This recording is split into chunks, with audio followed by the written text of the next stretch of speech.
Hey. Hello and good evening. Welcome to Emergency Hedge. Hiya. This is Hello. the show where Jessica teaches me Netrunner. Dave teaches me Arkham Horror, which is what we're going to do tonight. Hooray! I've been looking forward to this. How are things Me with you, too. Jessica? Yeah, really good. I've had a lovely couple of weeks. I was up in Manchester at the weekend. Oh, were you? I was. My old stomping ground. What took you up there? Some lovely people I met on field is the answer. Cool. I had a really nice weekend. Good stuff. Good stuff. I had a nice family-ish weekend. My other half is slowly reducing the number of weekends she works, which means that we get to see each other and our Oh, children, that's brilliant. which it turns out is quite nice. It's one of the better things about having a Yeah. family is spending fun Yeah. times with them. Yeah. Imagine it's up there. Yeah. I know it's up there. Like having a if you get to see them, it is definitely better. Yeah. Well, and get to see them when you're not like hassling them to put their clothes on and get ready for school. Yeah, quality That's, time, yeah, definitely. yeah, the fun stuff. So today we are going to look at the very last of the Arkham spoilers, previews. Exciting. And they're mostly masks. And then we are going to be playing Fatal Mirage. It's the misty dreamy scenario. Oh, cool. So it's another Misty Dreamy scenario, yeah? Mm-hmm. I'm excited about this. I'm excited to see what they do. Yeah. What they do with it. And I think we're probably going to have to remember which bits we already explored. I do sort of remember because we were trying. We'll talk about it when we get there. Yeah. I do sort of remember. Yeah. So hopefully we can do that without embarrassing ourselves too much. But let's start with the previews. Yeah. Do you want to read out the first one, or shall I? Yes. Let me just make my screen big. So this is Throw the Book at Them. It is a one-cost Seeker event with a Law Pip and a Fighting Pip. It's a gambit, it's improvised, and it says, fight. Choose a tome asset you control. You get plus X fight for this attack, where X is that asset's printed cost. If you succeed, you may either automatically evade the attack enemy, or after the attack ends, you may resolve an action or a fast action ability on the chosen asset, ignoring its action cost, if any. Okay, sorry, let me try and pass what this is saying to me. So you're going to fight something. Yep. And the heavier it is. Yeah, the heavier the book that you choose to use during that fight is. The metric we're using is that more expensive books are heavier, and that does make sense. Yep. That does make some sense.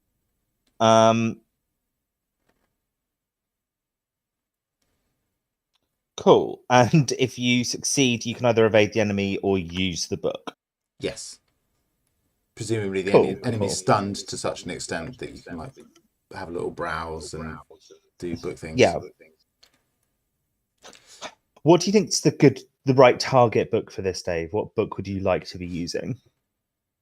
Now you're asking me to remember the costs of tomes. See, I feel like it's something that has an action that you want rather than something that has like a high cost. Personally, yeah, but that's total intuition because I do not know the card pool. I think some of them I think it's probably good to have either option. Like there are some times in some investigators where you do just really want to have an automatic evade. And there are others where you've got tomes that are quite good. It's been ages since I've played with tomes, except for like the Dream Diary, which doesn't really synergize with this because it doesn't have an action ability. What is that tome that allows you to put an event under it, or put a card under it and play it as if it was in your hand, or something like that? So I'm wondering if there's some like cycling thing you could do where you're just playing this event over and over and over again and putting it back under the tome and playing it again and putting it back under the tome. I don't think there's one that works quite like that. Okay, if Let's I'm have a making look. stuff up, that's very unhelpful of me. I mean, there's lots. Let's have a look here. They all are. Just get rid of the ones that are not player cards. Wow, there's tons of them, aren't there? There's tons. Yeah, it's absolutely tons. Look at them all. I don't. Well, obviously, going through all of these is not. It's going to be a bit longer than we want to spend on this segment. But you've got Abyssal Tome that's got another fight action on it, so you could get 2 fights for the price of 1. Yeah. If that's how you roll. The glyphs, you probably don't want to be using those. That's one that you upgrade. That's one that you upgrade. The Astronomical Atlas. I feel with this one, this sort of the event, not the Atlas, it's a bit of a waste to use a free triggered ability. If you're going to use using the second option, I do feel like that. The free triggered ability you can just use in a window anyway. So you kind of want one with an action cost. That's a signature. That looks okay, but not very exciting. The Book of Shadows is adding a charge to a spell. That's kind of slightly underpowered. That hasn't got an action. Boom, boom. The Dream Diary I've already mentioned. Encyclopedia is probably not a great use for it. Weirdly, I think it might make the Necronomicon randomly quite good. The one where you spend 2 actions to get 3 resources, you can now spend no actions to get 3 resources, and that seems all right. The one that you get the story asset. Yeah, the story asset. Mm-hmm. I'm pretty certain it's a tome. Yes, I'm sure it is a tome. Yeah, there are several different translations of the Necronomicon. Yeah. And cool. This is one of them. I feel like there's one that is on the tip of my tongue that might be good here. I think if you're playing Daisy, so she's got a free. Have you played Daisy? I have played Daisy. She's got a free action that you can spend on tomes, and the old Book of Lore isn't a very good card except for in Daisy. Likewise, the Encyclopedia, like there were several early ones that were basically in Daisy. This is a free action and it's cool, and outside Daisy, it's not very exciting. So any of those would be okay. I don't think any of them are very expensive though. Free cost, it's all right. Yeah, +3 is not bad to what you're doing. Like it's genuinely quite good to whatever it is you're doing, and like as a kind of for a seeker who is not generally set up to fight, I think having this card in your deck for those situations where you're like, I just need to bonk this on the head and get the fuck out of the way, I think that's quite good. Have a look at this one. This is a good one. That well-known pna sounds that we're all very familiar with pronouncing. Pnacotic manuscripts. Cost 5. That's real good. You can see in the picture it's actually a stone tablet, so that's very appropriate if you're hitting someone over the head with a stone tablet. That's going to hurt. And you get an action here that stops an investigator revealing chaos tokens for the next skill test. Cool.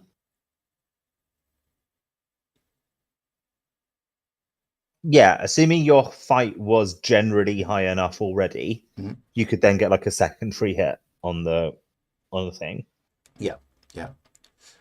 But I think we're getting a little bit too deep on this now, but I suspect most seekers aren't going to have fight high enough to necessarily make use of that. I like the idea. I like the +5. That is fun. Yeah. I think if you're running this, though, you need to have an all-right fight ability already. Like, I mean, +5 is pretty good, whatever you do. Yeah, but that's true. Yeah. I suppose if you're running it specifically to run with the pnacotic, oh my god, how am I humiliating myself on the internet by not being able to say pnacotic? But yeah, I think if you're running this anyway, maybe it's you could do it with any +5 with any combat score. Should we move on to the next thing? Yeah, let's see that. Yeah. Now we're on the masks. Wolf mask. Masks. 1 cost. Combat and agility pips. Item, charm, and mask traded. Limit 1 mask per investigator. Uses 2 offerings. Replenish 1 of those offerings after you engage an enemy. And then for its free triggered ability, spend 1 offering. You get +2 combat or +2 agility for the skill test. Limit 1 per test. Once per test. It's good. Yeah, it's good. Cool. I think these are going to be real fun. Yeah. I think we could whiz through them almost. I think it's quite obvious that this is good and it's fun. Yeah. So there's a whole cycle of these, and the differences are the 2 skills that you get a boost for and the replenish ability. But let's go through all of them and then maybe chat about them together. Fox Mask. You're up for this one? Sure. Fox Mask is a rogue item. Limit 1 mask per investigator. Uses 2 offerings. Replenish 1 of these offerings after you move out of a location with an enemy. And you can spend 1 of your offerings to get a +2 law or +2 evade for a skill test. Intellect, yeah. Sorry, I always think it's law. That's all right. Then we get one that's not. Let's come back to the map box afterwards. There's 1 more mask I think we get to see today. Yep, the mouse mask. Yep. Same traits, and it's replenish 1 of these offerings after you reveal a location or put a new location into play. Spend 1 offering, you get +2 willpower or +2 intellect for this skill test. So, I mean, the first thing to say about these is the limit 1. My understanding is this works a little bit differently from slots. So if you have a asset that you hold in a slot, you can bump it out of play by playing in something on top of it into that slot. Which I mean, essentially the same as memory and how memory works in Netrunner, give or take. Yeah. And presumably the design of the slots was inspired by memory in Netrunner. I think limit 1 you can't do that with. I'm not quite sure why with any of these you'd want to overwrite 1. I suppose it could be a cheeky way of getting 2 offerings more quickly. But I think you can't put another into play by these rules. Okay, that's interesting. Yeah, just a weird little nugget. They basically there's footwear as well that does this, and maybe something else. But they there was a point where they seemed to think that it would be silly to start making new slots for quite niche stuff, and they instead started printing limit 1 when they started doing footwear and masks, which I think is good. It would be weird to have a face slot, for example.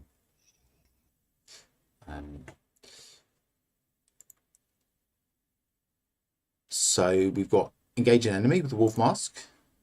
Move out of the location, a location with an enemy with the fox mask.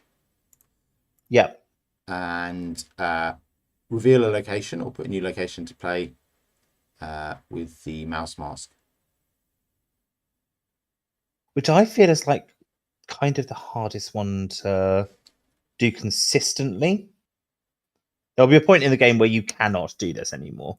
Yes, yeah, and there's a type of sub archetype of seeker that wants to do this more than others. Like there are more mobile seekers, like Monterey Jack and what's her face, Ursula Downs, who are a lot more mobile and a lot more interested in going around and doing stuff. Like a typical seeker play pattern often is moving to a location and clearing it of clues and not leaving it until it's cleared of clues, and other members of the party are more likely to be going ahead, scouting out locations for the seeker to then come and pick up the clues from.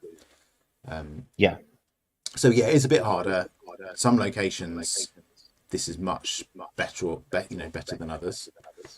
Yeah, Yeah, so it's a bit more tricksy. they're all good though. Like these are. Yes, it's very hard to say no to a 2 boost in a relevant skill. Yeah. And none of them, even the one that I've said is hardest, isn't that hard to replenish. Like early game, you're going to have opportunities to replenish this in most scenarios. And early game is kind of when you're going to want it the most, because like there's often a point later in the game where you have done all of the clue gathering that you need to do. But yeah, this one is just a little bit more niche than the other two. It is. And I mean, one thing to bear in mind about that as well is the offerings and the replenish. This isn't add an offering. This is replenish. Yeah, so you it can't only go goes above up to 2. Yeah. Unless there's. Yeah, absolutely. We have seen a couple of other cards that use offerings as a use. So it's just possible we might start getting an offering economy in subsequent player cards or coming in this release. But yeah, this is more tricky because if you want to get the benefit of the replenish, you have to be using it. Yeah, totally. You can't just build up a whole load of offerings and then spend them as suits you. Yeah.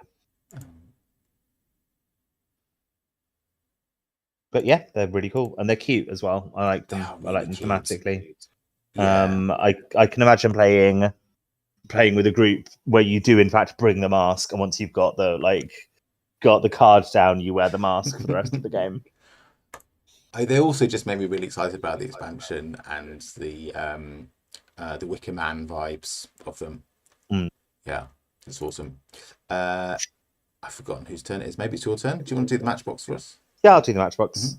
The matchbox is a 1-cost seeker item. It uses 3 supplies. If the matchbox has no supplies, discard it. And as a fast action, during any investigator's turn, you can exhaust the matchbox and spend 1 supply. Your location gets 1 shroud until the end of the turn. -1. It's -1. Sorry. I was like, that seems very good. No, -1 is. You said seeker when you meant survivor. I did mean survivor. That's fine. The graphics for this are less good because it is a screen grab from a live stream that the developers did, and the reveal was on that. So this is the best art that we have of it. I think you could maybe see the sheen from the card sleeve on it. Yeah, I can. This would be a cute little include in your current deck, I think. Yeah, although I'm wondering why you would use this over flashlight. Oh, flashlight's an action, I suppose. So you could use this with you can stack flashlight. it. Yeah, you can stack it. Cool. Yeah, that makes sense. Again, you've already mentioned the discard, so it synergizes with scavenging, but I don't think there's loads more to say about it. It's a cool little addition. Yeah. It's a tool, which obviously is significant in this release. Yeah, totally. And the last card that we've got is a basic weakness, the Silver Moth, which is item and relic traded, takes up the accessory slot. Revelation, you must either put the Silver Moth into play in your threat area or take 1 horror and shuffle it into your deck. It cannot leave play except by the double action ability below. You get -1 sanity, and it's 2 actions to discard the Silver Moth. So, and it's weird mechanical horrid like blood drinking thing. I know I'm going to be tempted to, a lot of the time I'm going to be tempted to take the horror and shuffle it into my deck. And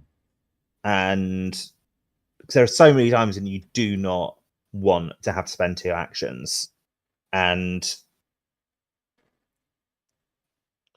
yeah, if you take -1 sanity, that's the same as taking a horror, essentially.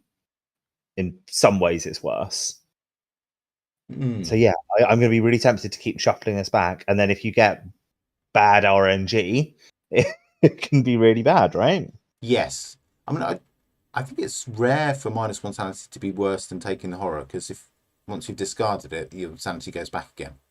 That's true. But I mean, while it's in play, it's the same as if you've taken the horror. It's functionally the same until you've used the the action. It's functionally the same until you've used the action. So unless you're planning to do those two actions very soon, it's the same or worse. Yeah. Yeah. And there are lots and lots of times in Arkham where you're just like, I don't want to spend two actions at the moment. Yes. This is like, I'll take the risk. I'll cross my fingers and hope that it just doesn't come back, rather than. I like that aspect of the design. That thing that's like, come on, take the easy way out. You know you want to. Yeah. It'll all work out. I'm sure. That's Siren Call. A lot of the best Arkham cards are like that, for sure. Yeah. It strikes me that this is quite deck dependent how harsh it is. You know, if you get this and you're a 9 sanity character, it's obviously much easier to ride through than if you are, poor old Roland or someone with a 5. I think Roland's got a 5. And likewise, if you've got a very key accessory in your deck that you want to keep in play, this is horrid. Yeah. But if you want to spend 3 on Relic Hunter and you can just ride out the game with -1 sanity, you know, you can kind of experience your way out of this being a real problem. Yeah, that's true. So that's quite interesting. Yeah, and it's nice art as well. I like this art. It's really cool art. I wonder if we're going to see any other mechanical evil creatures. I hope so. That's a cool theme. I hope so as well. Yeah, it's quite steampunk, isn't it? The vibe, which is not something we've seen very much of before. I think that's it for spoilers. Cool. Emerald Vale is imminent. It is. I believe 2 weeks from now it's coming out. Yeah, there's some uncertainties. I mean, I think I don't think FFG really are in control of their distribution. I think it's quite hard for them to predict. Certainly my local game store never seems to know when their stuff's coming in until it does. They seem to email me saying, oh, look, this has just arrived. We had no idea it was coming. Do you want to pay us for it? The impression I get is that they delayed this release, or they announced the delay in this release after some official deadlines had passed, or at least after some retailers were advertising they'd have the product. So that doesn't. I don't know if my worry is that when something like that happens, it can sometimes mean whoever's making the product is now going to keep delaying it by 2 weeks, about once every 2 weeks. And that's like the most. I'm going to show my age now. I remember that happening with Dungeon Keeper, the original Dungeon Keeper Bullfrog game. Back in the 90s, and be going to if you're it's coming out on the 5th of October, and you go along the 5th of October, and the game shop would say, no, sorry, it's now coming out on the 11th of November, and you go back to the 11th of November, and they go, no, it's now coming out on January 17th. And I did that a number of times. It just kept getting delayed because they just didn't know. Some people in the world have it. Have fail. Yeah. There's, if you are so minded, you can go onto Mythos Busters Discord and see all the cards, or on Reddit. I make it a point if not, because I quite want to have the free son of having some new cards when I actually pay for the thing. But totally. Some people in the world do have a copy of it already. Amazing. Yeah. So it's not too far off. It's not. Presumably there are other copies wending their way towards happy consumers. So I think we can move on to the main event. How do you feel about the spoiler season, Jessica?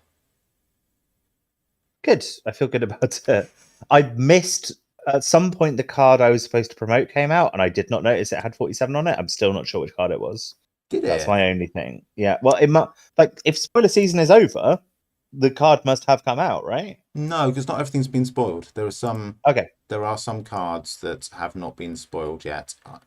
So maybe mine was not one of the ones that came out. I think so. Yeah. Okay. I'd like to believe that rather than that I let the side down and just didn't notice it come out. Yeah, I know. I'm not going to derail us by having a look at the spreadsheet that's doing the rounds, the Google Sheets. But I'm pretty sure it's not come out. But we'll have a look. If it has already come out, we can do a little segment on it. Cool. And if not, then I think when it does the box drops, then we can do a segment on it. Amazing. In that case, shall we? I'm trying to think if there's any Netrunner news. I feel like there was. I feel like there has been since last time. Should we have a quick look on the NSG website? Yeah, let's have a quick look on the NSG website. Ashes Remastered. Apply to run a 2024 National Championship. EU card replacement. Oh, the startup ban list. That's probably what we're both thinking of. Yeah. That's indeed been news since last time. It's true. Long awaited, you might say. Long awaited, you might indeed say. Yeah.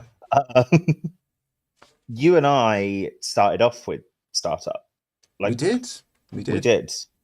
And I'm gonna speak truth without speaking meanly. We found the power level of the format to be too high once endurance came out, and that's why we don't play startup anymore. Yes. Yeah. And endurance was sort of the main antagonist in our latterly unhappy relationship with startup. But I think it's fair to say as well, I have rage quit a game because of Drago Ivanov, and I'm not very proud of it. But I did tell my opponent that I thought it was boring and leave without conceding, which is bad form. So I'm very glad to see the back of these two cards, and I'm very glad to see that startup is being curated, and I hope both that there won't be such problems in the future and that the creation will be active and manage the format well, because it's a good stepping stone, and I'm a little bit sad that I left it behind, although I'm not sure whether I will come back to it. There's a part of me, having gone through this process now of like forcing myself into standard and playing standard, I'm like, well, this is better. Obviously, I've got more cards to play with. But I did not want to make that leap. I liked playing startup when I was playing it. Standard is good. Standard is better, in my opinion, than startup. But it's completely understandable that people want to play something with a smaller card pool, and ideally a lower power level. I think that that's what they should be aiming for. It should probably have a lower power level overall than standard. But I think if you've got a ban list, that's almost inevitable, because more cards means higher power level, right? I think so, yeah. It's not...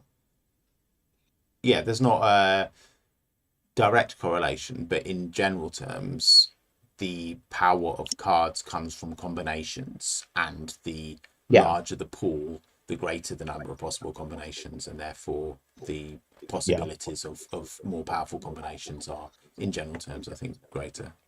Yeah, of course, the counterpoint to that is that there's also... It could be that some card with a high power level is completely countered by a different card that only exists in standard, and therefore... But those are edge cases. Yeah. I feel like. And you are generally going to get a lower power level at the startup. I think that can be good. I think that that can be a really good thing, especially for newer players. I suspect if there wasn't startup when I got back into Netrunner, I at the very least would have had a much, much harder time getting into the game. Getting into and getting good at startup was a really nice experience for me. Yeah.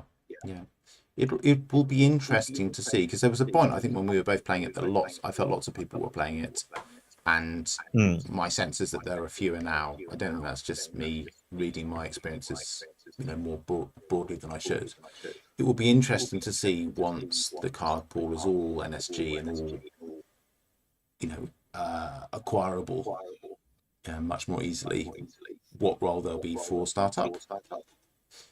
I can see really interesting role for startup where when a new set comes out, because it will generally be startup will have the newest cards in and system gateway. It might make a lot of sense to play a bit of startup around that time to really familiarize yourself with the new cards, so that you like really get a feel for them.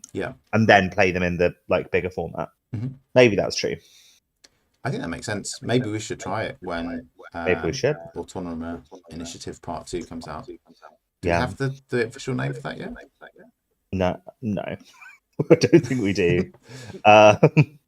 If I did know it, I don't think it's publicly known, and I don't know it either. Yeah. And if I did know it and it wasn't publicly known, it would be a bad idea for me to say it, so I won't.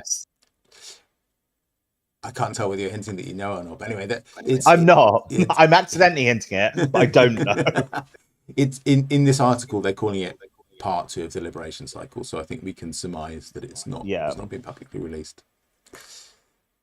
Cool. Do you want to play Arkham Horror? I'd love to. Yeah. Well, should we talk a bit about our decks first? Yes. Do you want to do that in TTS or on Arkham DB? Let's jump over to TTS, I think. Yeah, okay. I think the cards are there, so let's do that. Okay. Here we are. Do you want to talk about your new cards and your upgrades first, or shall I? Why don't you do yours first? Okay, sure. So I have bought Binder's Jar, 2 copies of Binder's Jar. So this, I have never played with this, but it is in keeping with the theme of my deck, which is it's a mysterious accessory that I can put the souls of dead enemies into, and I can later discard enemies from it that share a trait with an enemy that's attacking me to cancel an attack from an enemy. I think this will be cool. I've wanted to play with it for a while. I've never touched it before, so we'll see how it goes. Bear with me one moment.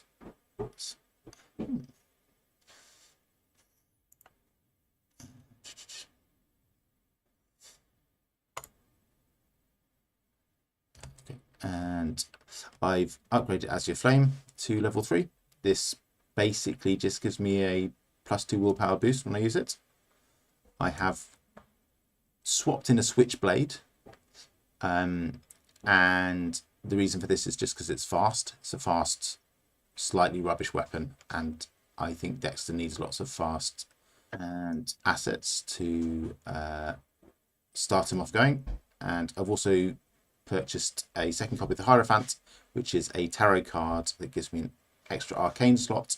It allows me to use hold accessories in my arcane slots and arcane slot assets in my accessory slots. Cool. And I've also got the dominance upgrade to the Summoned Servitor, so that no longer takes up an ally slot. So like mostly slot things, or partly slot things, is where I've gone with my upgrades. How about you? I upgraded a few cards that were already in my deck. I got an extra copy of one. I got an extra copy of Quick Learner because I was shocked when you told me that you can have 2 and that they stack. If nothing else, I think it's going to make play really interesting, because now I am super shit at stuff at the start of my turn and extremely good at it at the end of my turn. It's going to make the Mythos phase interesting, because that is like the biggest problem with Quick Learner is it makes the Mythos phase tests hard. Yes. And I upgraded my other copy of Scavenging. I should use the search function, shouldn't I?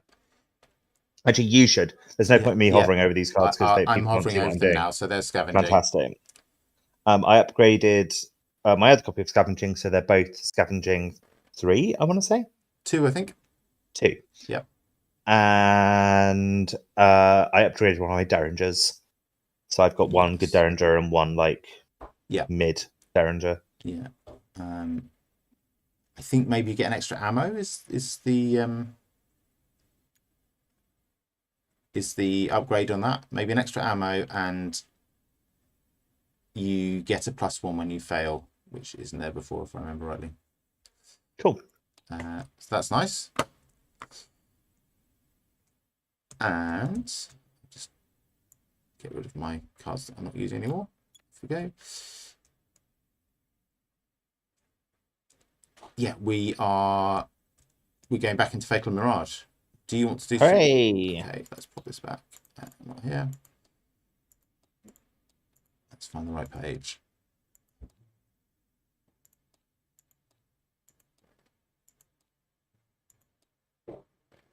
Okay, yeah. So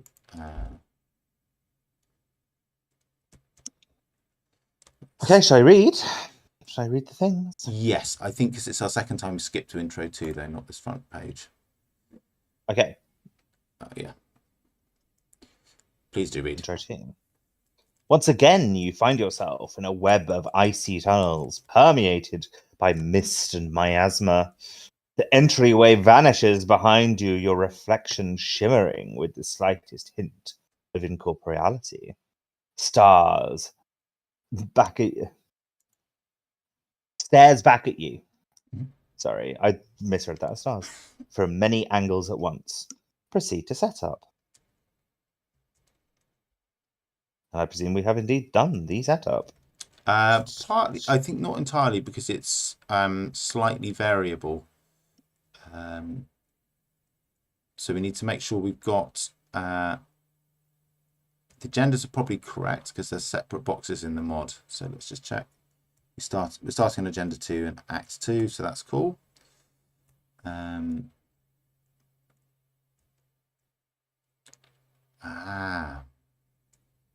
this is where our lack of preparation is going to be a bit of a pain. So each story card listed under memory is banished, and memories discovered. Oh boy. Okay. So it sounds like we have some fiddling about to do. We do have some fiddling about to do. Let me see if there's anything I could be reading while you're fiddling about. Mm-hmm. It doesn't look like it, on here at least.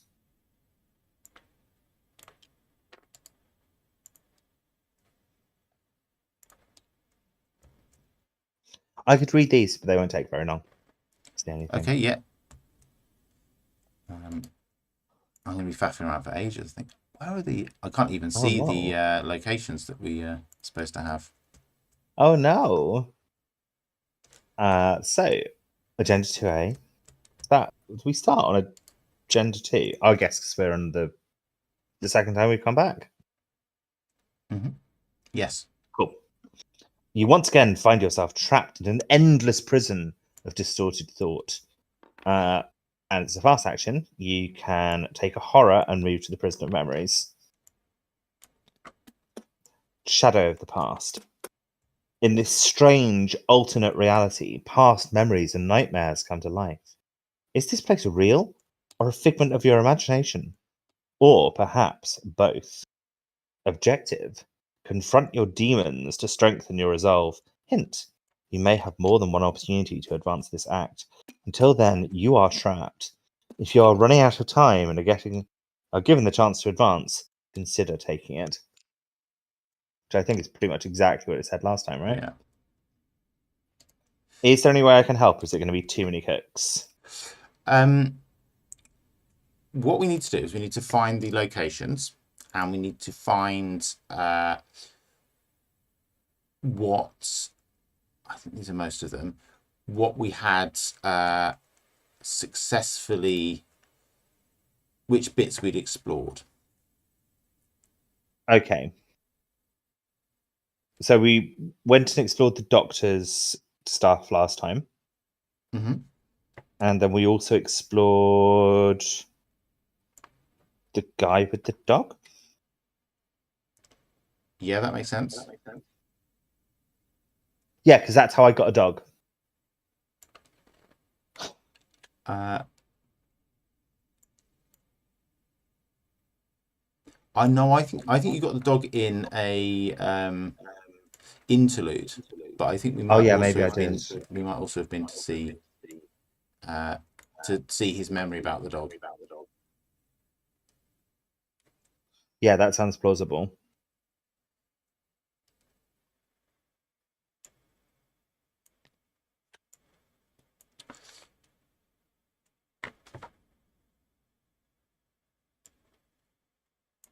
So some of them are in here where I'm looking. Okay. But maybe not all.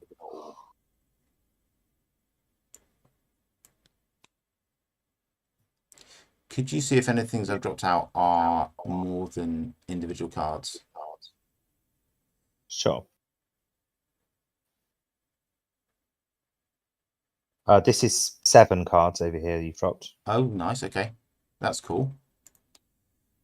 So that's probably the set aside stack of those that we haven't used.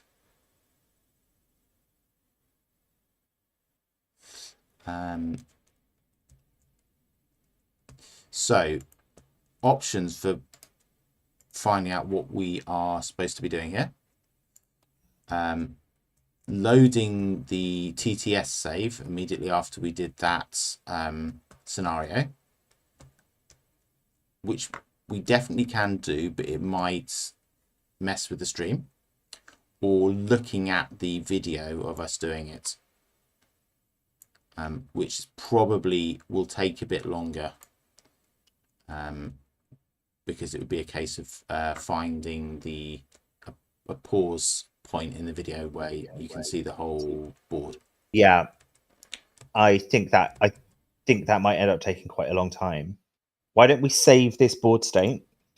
Yeah. Load the TTS, and that will help. Yeah, and if it balks the stream, then we'll just have to restart it.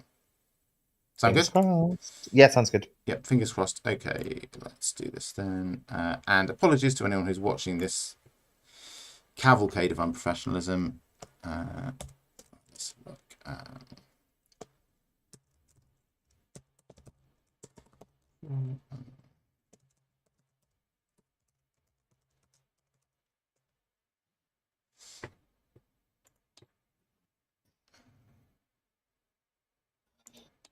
Okay.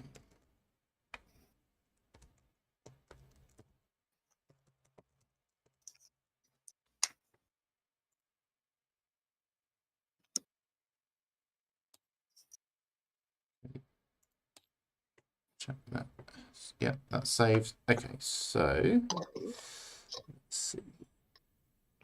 Yeah, after first go, Fatal Mirage. That's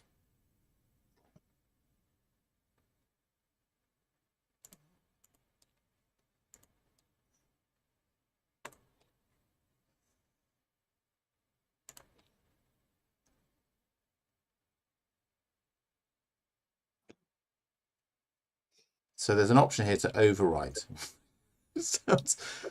sounds terrifying, but it's that or additive load, which I think we probably want overwrite, don't we? Yes.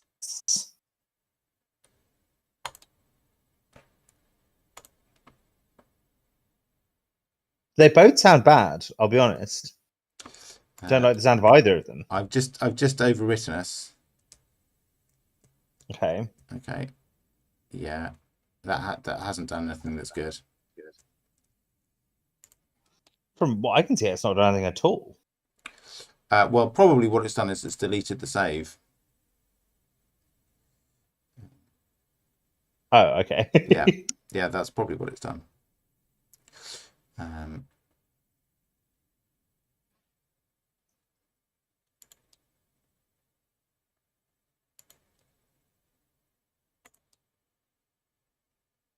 Yeah, oh, I should have just clicked on it.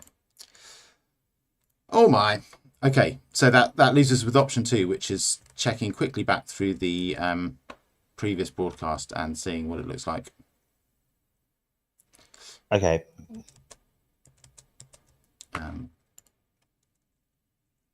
I will do that quickly and mute it, I think. Cool. I will try and think of some interesting way to fill the dead air.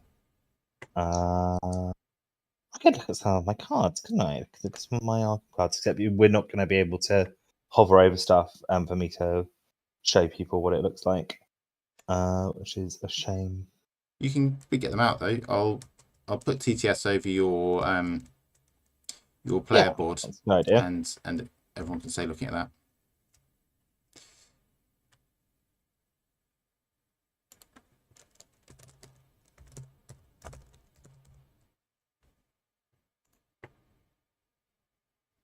Let me get this out because I've not looked at it very much. I think this is Stella's core weakness, and I think I've been relatively lucky that I've not drawn it very often. Yeah, it's a weakness that inherently punishes you for taking difficult tests, which is something that Stella wants to do. And like a lot of weaknesses, the kind of base case worst thing that happens with it is that you get a bad card draw and then you spend 2 actions to get rid of it, which obviously is entirely dependent on what's going on in the rest of the game, because if you're at the wrong point in the game, you just can't do this. And I know I've complained a few times now about almost feeling like Arkham is too easy sometimes. And I feel like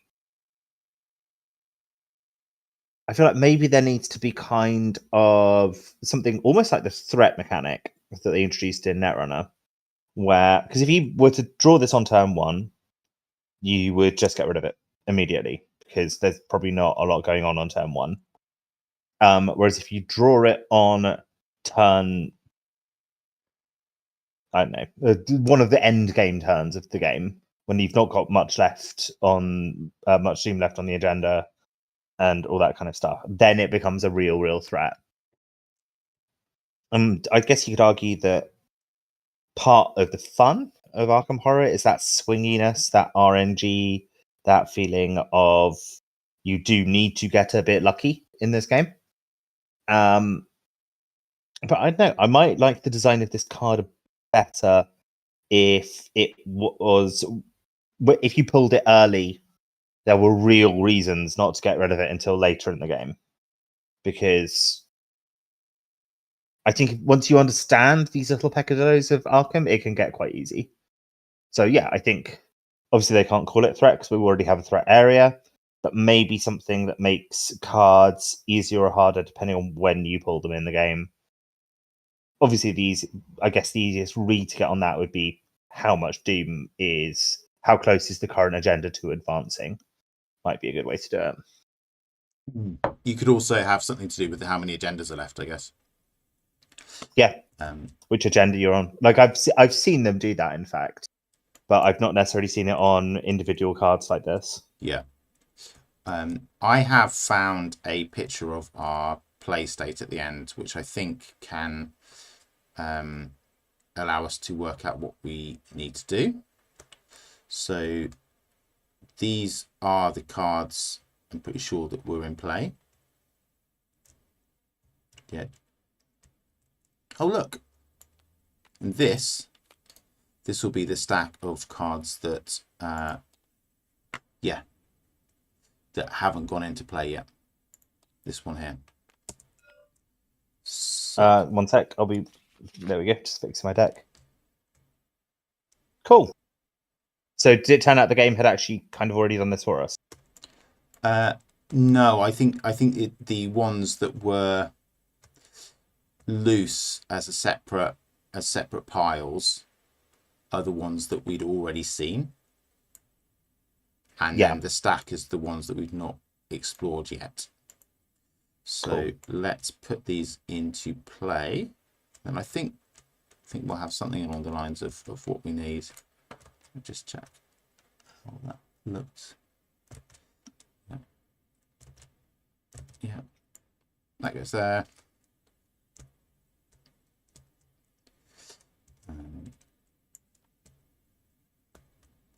This goes somewhere like that.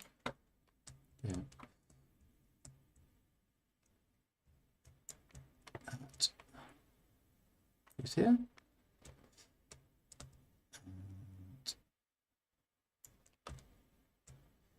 it goes here.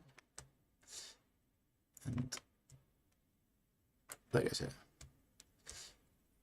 And then we've got what we're supposed to do with the ones that we've already seen. Am I being stupid? I feel like we have seen all of these already. Yes, that's exactly Okay. right. So we the memories we've already discovered are on the board. The ones we are yet to discover, we may place on the board as we go. Does that make sense? That does make sense, yeah. This says something about a clue warning. So let's see what we're supposed to do about clues. So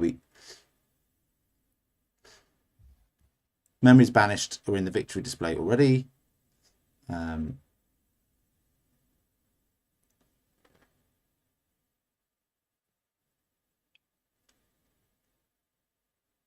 Adjust each location's clue value according to the Mirage keyword as described on page 25. So let's just double check what that's all about.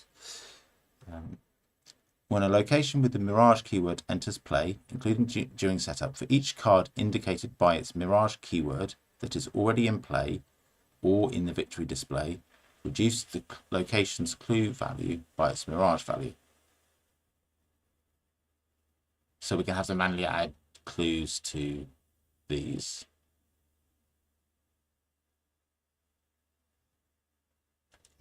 Yeah, okay. Okay.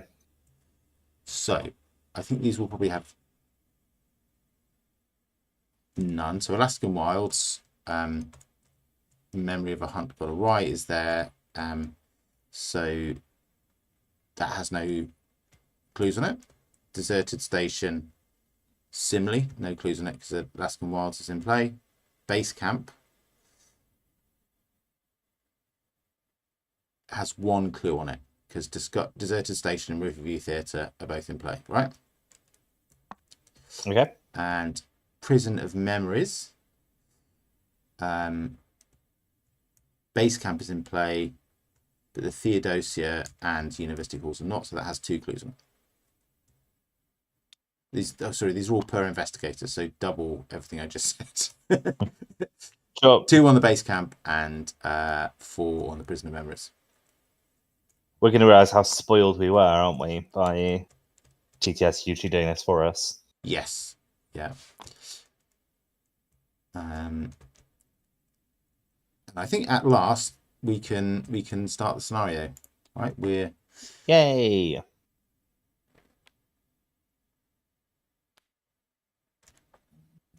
The resolute story assets is set aside.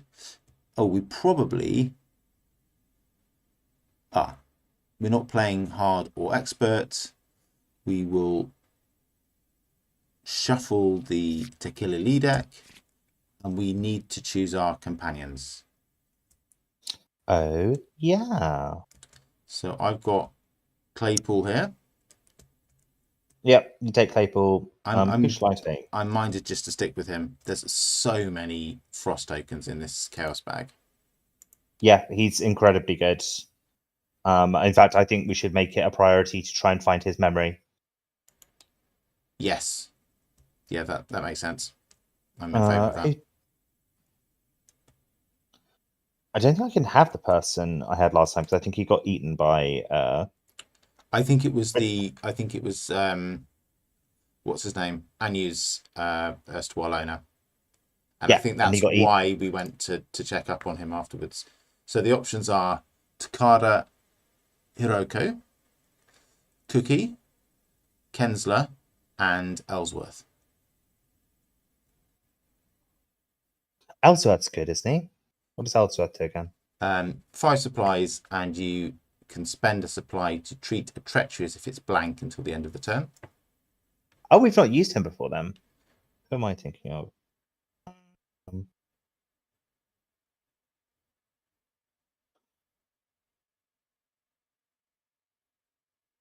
I feel like he's cropped up a bit. I've got some associations with him. Like I look at that card and I'm like, oh, it's me old buddy Ellsworth. Do you know what? I am going to take him because I'm particularly bad at dealing with treacheries at the moment because of my double quick learner. Yeah, yeah.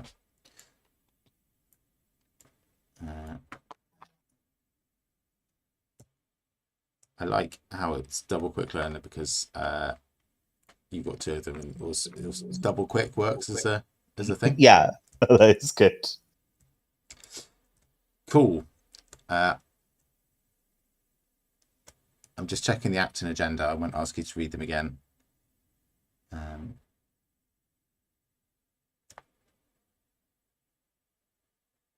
Is there just one each? I think there is just one each, isn't there? So we've got 13, total of 13 Doom, and we can flip when we want to. Let's shuffle the encounter deck. We've shuffled the Tequila already. So I think we can just do our opening hands and that kind of thing. I have 2 trauma. And we both have 5 resources. I do not have any clues. Yeah.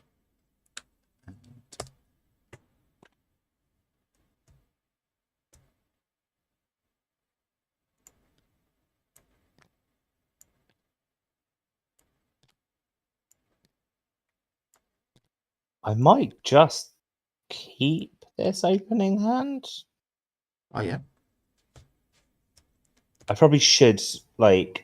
Actually, it's got some cards that are, like, value cards, but not engine cards, and I probably should get rid of them. And pull again. Yeah, all right.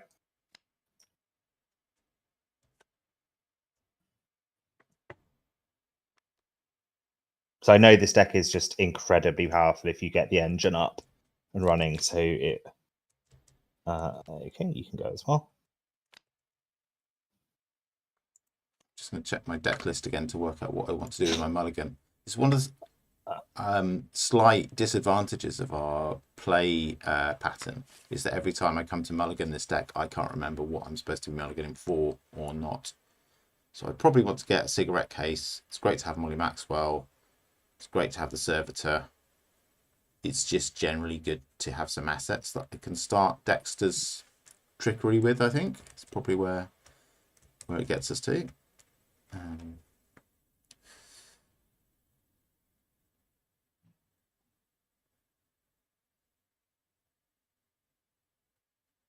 Yeah, I think I don't necessarily need that. I don't necessarily need that. These are probably all good to have to start off with.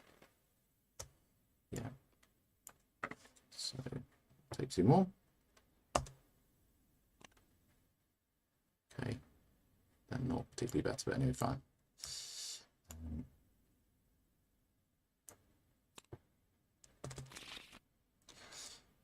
Okay. Would you like to go first, or shall I? You can go first. I suspect my chance is going to be mostly setting up. Okay. Actually, I'm not sure our faces are visible. Let me just sort that out. Sure. Hopefully they're visible to everyone now. Just double check. Yeah. Cool. So I will. Do you need any money, Jessica? I could always take some money. Like, knowing this deck, I probably won't need some money in the long run, but right now, some money would be nice. Okay. So I play Faustin Bargain.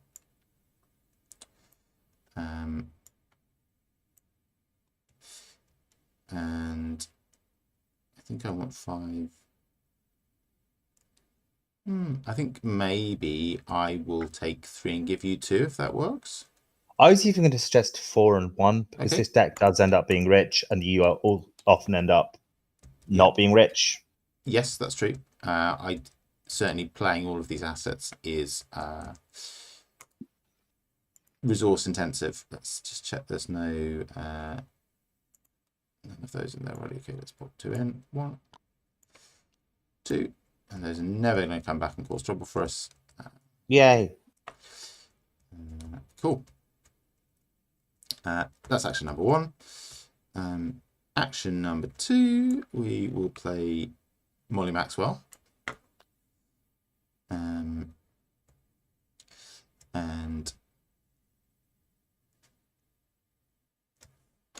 I will immediately exhaust her.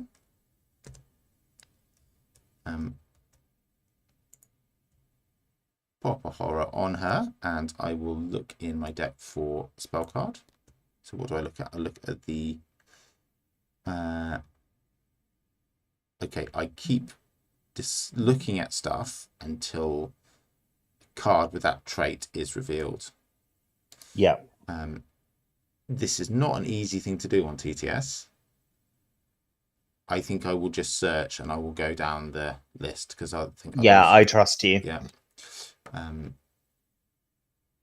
So 1, 2. Okay, cool. That was Summon Servitor and followed by...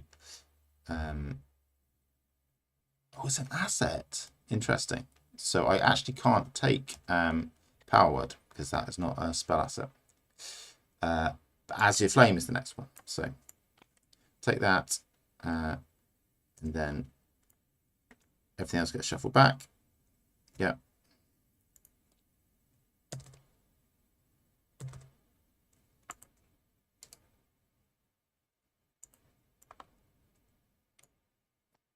There we go.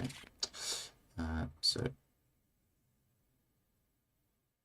I had to pay 3 to play Molly, and I will pay 3 to play Azure Flame. And that's my turn. Cool. I'm going to play my turn real quick. You ready? Yeah. I'm going to play Rabbit's Foot. I'm going to play this Mineral Specimen. Mm-hmm. I'm going to spend the resource. And then I'm going to investigate. And I believe it's Shroud 2 here, right? Yes. Yeah. Agenda 2. Yeah. And it gets -2 difficulty due to the 2 quick learners. So I don't think I can fail this test. I don't think so either. Yeah.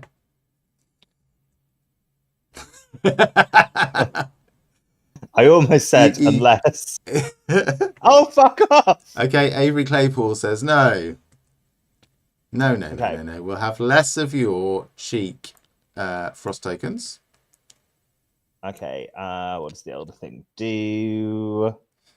So it's -4, but I didn't fail, right? Correct. Correct, yeah. I did in fact succeed. Yeah. Your whatever, presumably you don't start at 4, do you? We could have just let that fail, because I would have gotten the action back. That's true. Rather than you spending... I think we should live with our mistakes rather than min-maxing, rewinding and min-maxing all the time. But I could have just let that fail. That's fine. Yeah, I reserve the right to rewind and min-max later in the scenario if we're somewhat pressed. But yeah, that's fine. Okay, those are our turns. Cool. No enemies in play. Upkeep phase. Upkeep. It would almost certainly have been better to fail that, in fact, because I would have gotten a card. It's okay. We can... Yeah. I should have noticed it. Not to worry. I thought I spent my resources, but evidently I didn't. It certainly doesn't look like you did, Dave. No, it doesn't. That the 4 from Faustine Bargain took me up to 9, and then I spent 6 on Molly and Azure Flame. So yeah, and then got 1 from Upkeep. Yeah. Cool. Shall we do the Mythos phase? Let's. Please draw an agenda. Not an agenda, an encounter card. You did it first because it was you who went first in the player order. No, you're the lead investigator. Fine. I always get that wrong. Right. Oh, that's a shame. Yeah. We've got Obscuring Fog here. So that's +2 Shroud until one of us successfully investigates. Okay. Attach evidence. Oh man, this is a really annoying one as well, isn't it?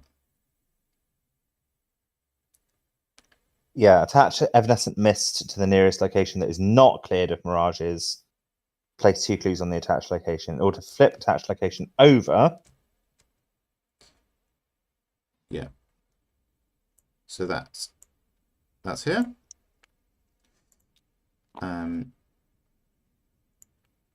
Yeah, that's a real bad combination to get at this point in the game on here. Yes, we could abandon. Oh, that's funny. There's not an arrow to base camp, but there should There be. was something's Yeah, we're there we covering go. it up is There what we it go. is. Oh, of course. Yeah. Fine. Yeah, we could abandon it and go to the base camp. How many clues do we need at the moment to do things? To do things. Yeah. It depends on the Mirage value, I think. So we need 2 clues in the Prison of Memories. Okay. And we need 2 clues in the base camp.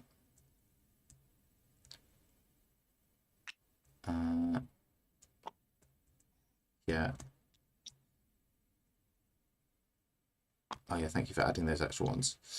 I mean, if we can discard the obscuring fog, Ellsworth can help us out with flipping over. Yeah. And that'll be nice. Yeah, totally.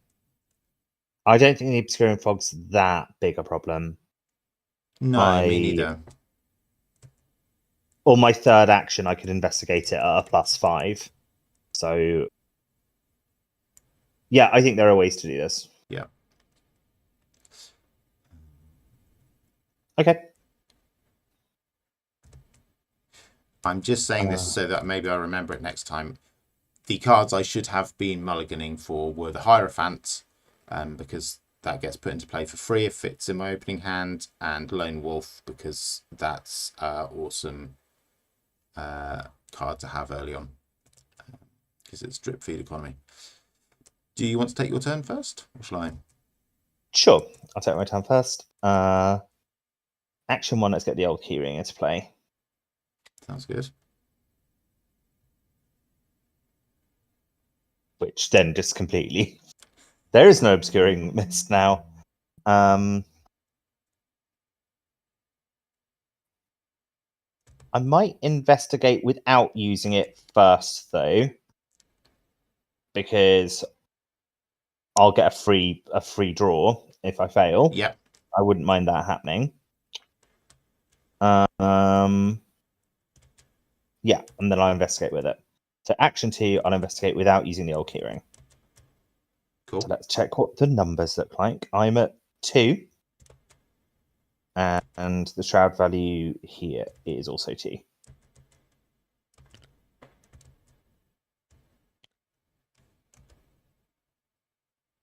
What's going on, TTS?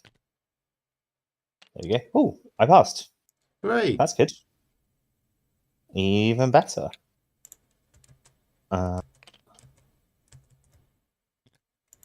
Okay, so my third action. Oh no, the shroud value was 4 because of obscuring fog, so I didn't pass that. Oh yes, of course, yeah. But I will draw a card. I think you should.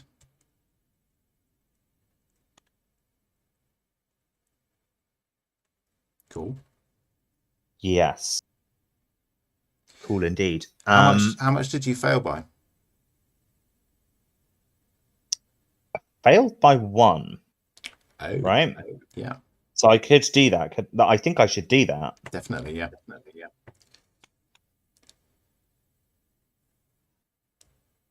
We're being slightly circumspect because we're not supposed to discuss your hand, but for the benefit of viewers, you can play Look What I Found and get 2 clues instead of none,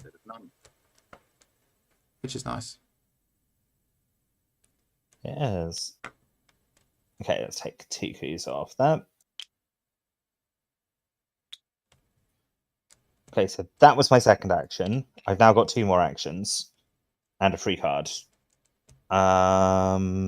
At this go, no, this doesn't go because I didn't successfully. Which one is this? Sorry. Obscuring fog doesn't go. Ah, yes. Because I didn't actually successfully do anything.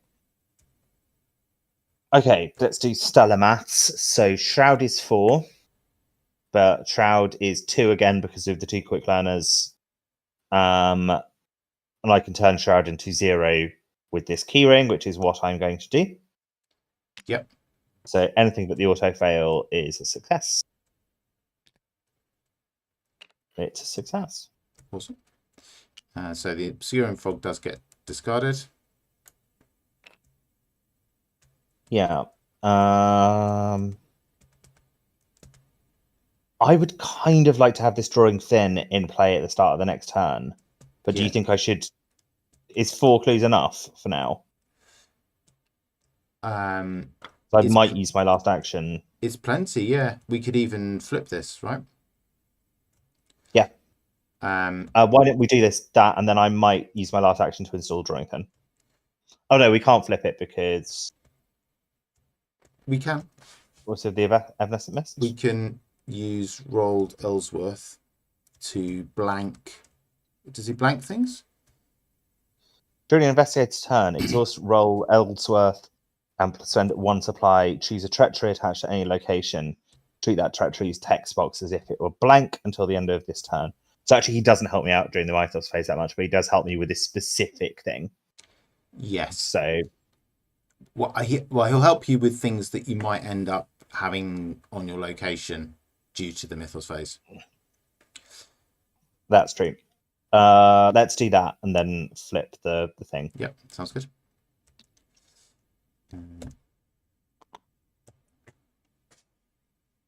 You wander for what seems like hours through the myriad reflections. The further you venture from where you arrive, the more distant reality becomes.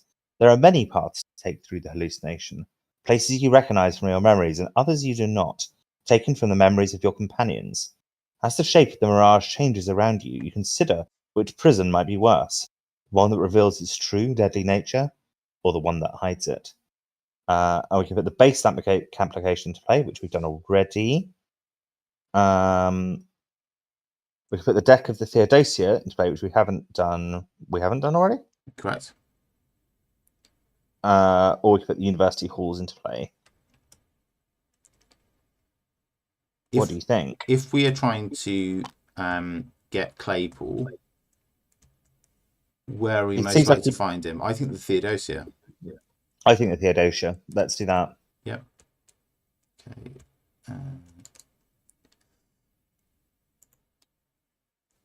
Deck of the Theodosia. Boom. Okay, and that.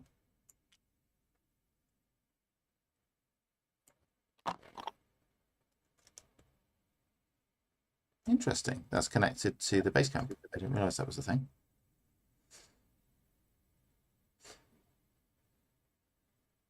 Cool. Okay. Cool. I think I'm going to move all of the cards down a little bit, so I think we're going to run out of room quite quickly. Cool. I'm going to get drawing thin on the table. Yeah, do it. And that's my turn done. Are we confident that this is the correct number of clues on here? Yes, we don't have Coastal Waters, Hedge Maze, or Standing Stones in play at the moment. Cool. So that's all of your turn? It is. Cool. Did we need to spend some of these clues to do that? Yes, we did. We needed to spend 2 of them. Cool. I'll sort that out while you take your turn. Not sure what to do with my turn. I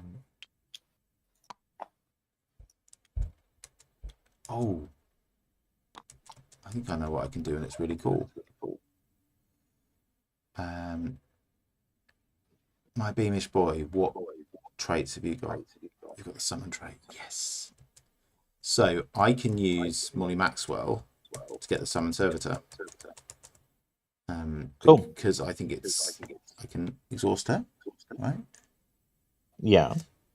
Name the summon trait, which I think the summon servitor is literally the only thing in the game with that trait. And that would make sense. Yeah. I will check things as I go.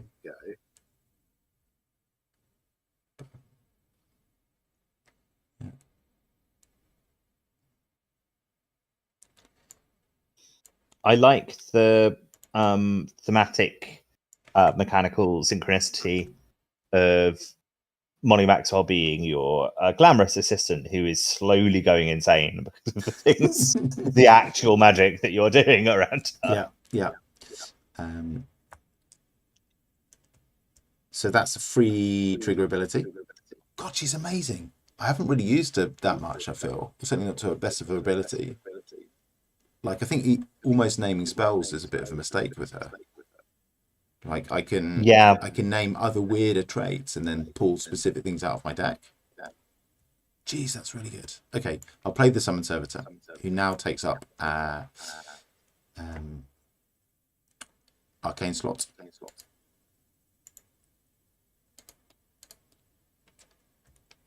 Oh, no, I won't. I think I need to discard something from play when I put him in, right? Yeah, I need to discard another asset. So maybe no, it's not the time to put him in. Yeah, I'll hold off on that until I've got something that I don't mind getting rid of so much. I'll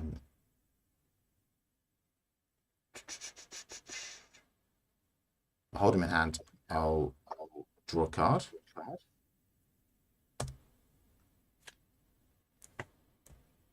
That's cute. That's one of your new cards, isn't it? It is, yeah. Maybe I'll play that instead.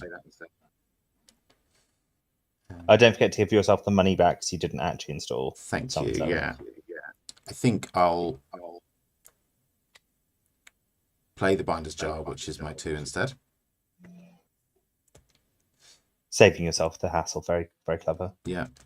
And Dexter's cool, but he's a bit useless without somewhere to investigate or something to. Yeah, I kind of need clairvoyance, don't I, to be useful, unless there's an enemy in play. I'll move to the deck of the Theodosia, because it looks like somewhere I might be able to be a bit more useful.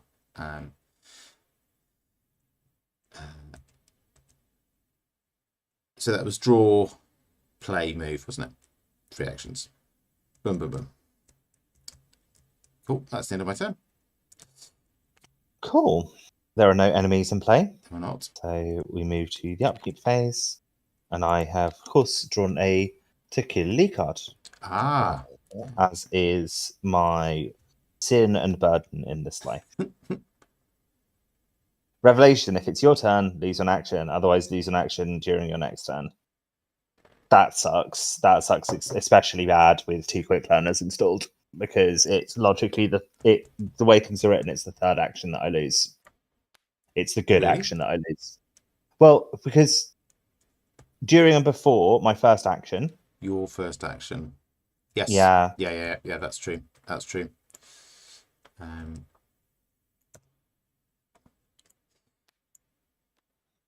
So, I mean, I probably still will get a good 3rd action because I'm stellar and I will fail at something. But it's still a pain. Mm-hmm. Okay, let's move on to the Mythos phase. Mm-hmm. The madness within. Test for willpower. For each point you fail by, shuffle the top card of the Tequila deck into your deck without looking at it. For each card you cannot shuffle, take 1 horror. What's my willpower? 3. But it's the quick learners turn this to a 6, right? Thank you for reminding me, Dave. I'm sorry. That's very kind. Okay. That fucking sucks. And we're not even at the same location anymore, so there's nothing you can do to help me, and there's nothing I can really do to help me.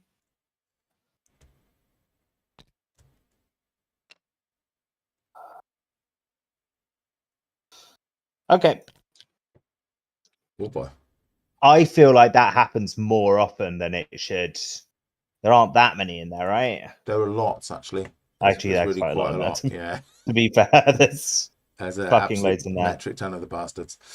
So have I got to shuffle 6 Tequila cards into my deck? If I were you, I would play your lucky and only shuffle 4 in. Fine.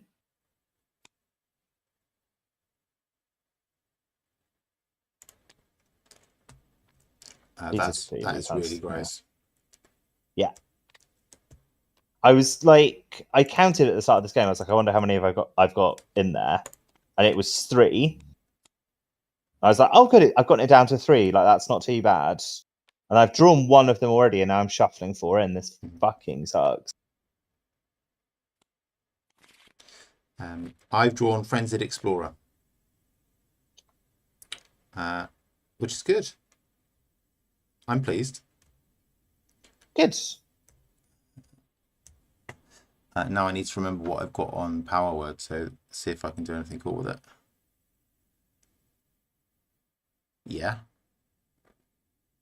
It's good. So remember that you want to evade this Frenzied Explorer at least once. Yep. Otherwise, we're going to have like a hovering doom for the entire game. I do recall. Not the entire game, actually, No, for the entire game, because that's how this one works. Yes, yeah. Do you want to take your turn first? I can definitely deal with this, but I need to think a little bit about what I want to send Molly after, if anything. Cool.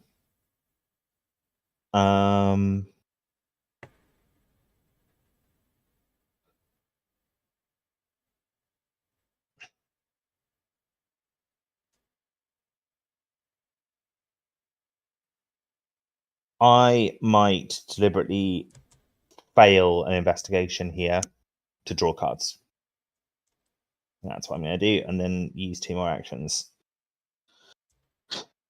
So the Shroud is 4. I can make it 6 by using Drawing Thin. I draw the card actually 4.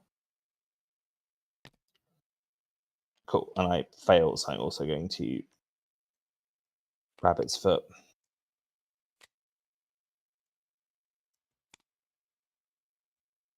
Hello. Hello, little buddy. Who's your little buddy? Oh, hey! Yeah. I think I might install him this turn, you know. I think you should. I don't want to blow smoke up our collective asses, but I do think our 10 minutes we spent debating over who was going to get the dog is possibly the best content we've ever made on this channel. Did we forget to do our upkeep phase, Dave? Did I forget to do mine? Did you draw Tekeli Lee? Yeah, that's why I don't have the extra card. Yeah. Sorry. I'm going to move over here, and I'm going to install this dog. Yeah. In one of my ally slots.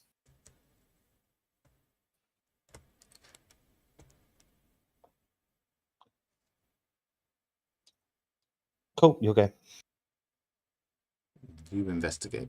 Okay, I'm just checking out the Theodosia. So I didn't really look at this forced ability. Forced, when you investigate deck of the Theodosia, you must either give it +2 Shroud for this investigation or spend 1 additional action to investigate it. So let's see.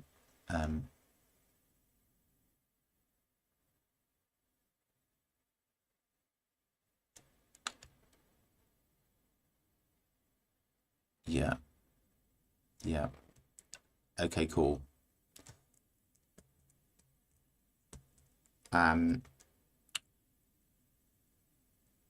This is going to be fun. So I will play the Sword Cane for 2 resources. And I will immediately trigger its action ability without paying its cost. As I put it in play, I will evade the Frenzied Explorer.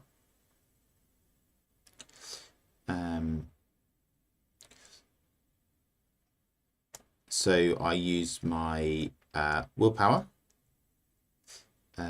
instead of agility. So I am testing at 5 versus 2.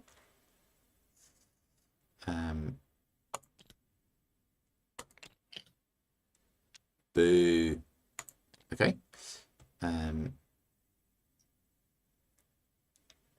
I will use another action to do it again. Okay, so what's the skull these days? It is number of story cards in the victory display, so that's 2. Cool. So that's a success. So I evade the Frenzied Explorer, which takes the doom off it forever. It flips it to its clue side, doesn't it, and puts it on the location. Oh, yeah. Oh, no, I take it. I get it. You get it. You get the clue. That's sick. That's really awesome. Okay, and then for my last action, I will play Lone Wolf.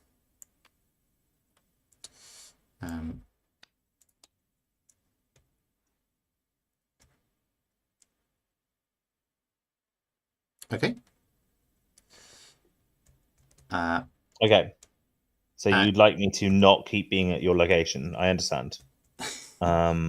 It's nothing personal.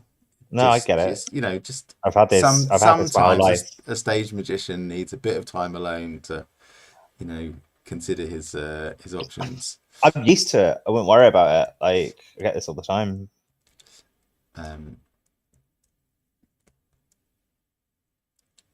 Okay. I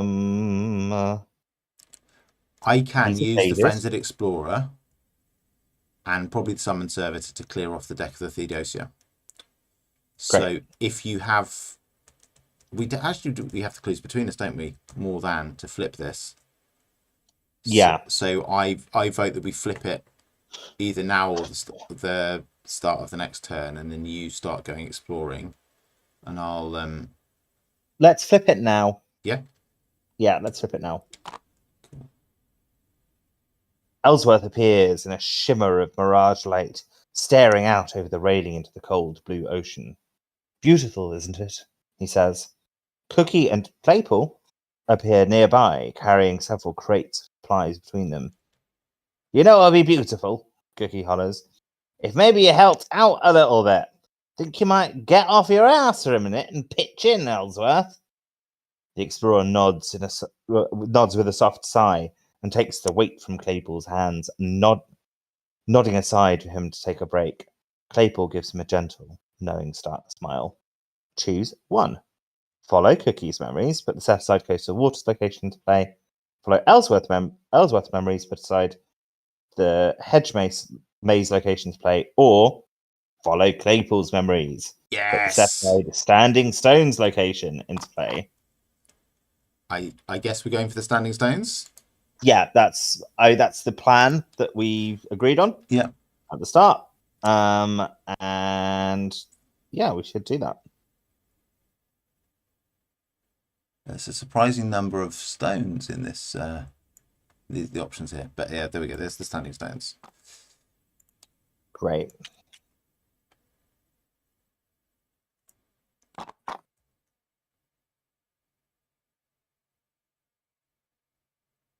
Oof. Okay, so there's a lot of clues on here. And if you reveal, for some reason, the preview of the card, where you zap it up, has gone really small. But I'll read it out in case people can't see it. After you reveal a frost token while investigating Standing Stones, take 1 damage. If the investigation is successful, discover 1 additional clue at Standing Stones. Limit once per test. Okay. Cool. Okay.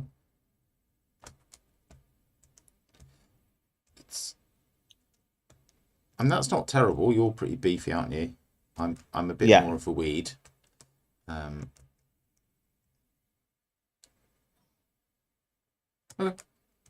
Okay. Upkeep. Yeah. The enemy doesn't do anything because it's exhausted. Okay. Mythos. Yeah. The Frenzied Explorer readies and engages with me. I can't talk to you about this, but I'll read it out anyway. Sure. Glimpse the unspeakable terror. It's a peril. Revelation. Draw the top card of the Tikali deck and resolve its effects. Shuffle it into any investigator's deck instead of placing it on the bottom of the Tikali deck. If no Tequila weakness is drawn by this effect, glimpse the unspeakable against edge. You're getting a Tequila Lee card, Dave. I think so. Unless, Yeah.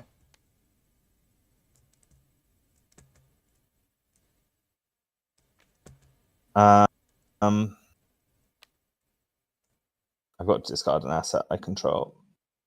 Don't want to. I can't discuss it with you. Yeah.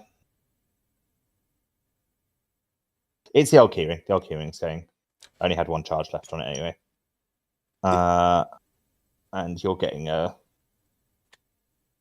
getting shuffled into your. That's a really rubbish one, but fine. Yeah. Yeah, I did wonder after I'd drawn it whether it would be like an especially bad one for you to get, but you do also have a lot of assets out. Yes. Most times. Yes. And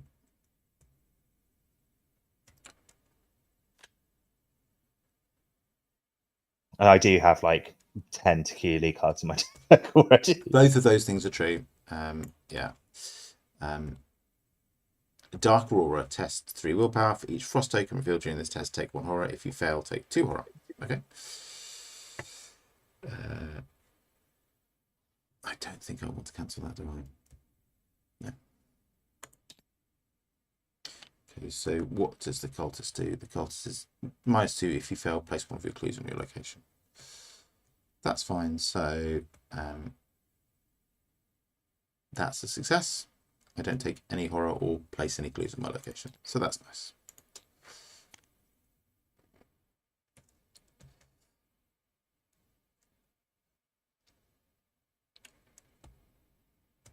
Did we spend the clues to flip stuff, or did we forget? I think we forgot. I think we forgot, yeah. I had one, you had... Do you want 1 each? Yeah, let's do 1 each. Okay. You were talking about clearing the deck of Theodosia. Yeah, I will. I definitely will over time. If you go first, that means I'll get my lone wolf resources, which I would like to have, if possible. Sure, I'll go first. In that case, I'll go up here and start dealing with these standing stones. Yeah, do it.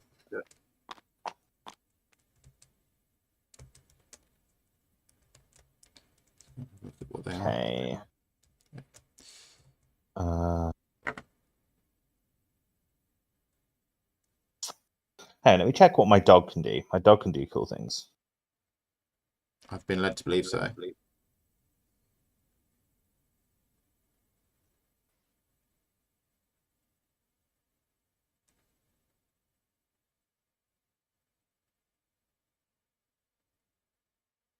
I think instead of spending an action to move, I'm going to use Anu. Okay. To move me for free. That dog's real good. Oh my god, yeah. That's so like this is a free move every turn, isn't it? Yeah. This is why we spent 15 minutes arguing if he was going to get her. She's so noble and fluffy. Sorry. Right, I'm going to go backwards because I'm going to spend my first action here because I want to deliberately fail a test. Okay. I'd rather do it somewhere where I can't take damage. Yes. So I'm going to drawing thin. So it's going to get +2 from drawing thin, +2 from the fact that I'm only using 1 action to investigate it, +2 from quick learner. Do you want to commit take cards to the test? For good measure. Yeah, I think I'm very likely to fail this test where I'm testing at -5. So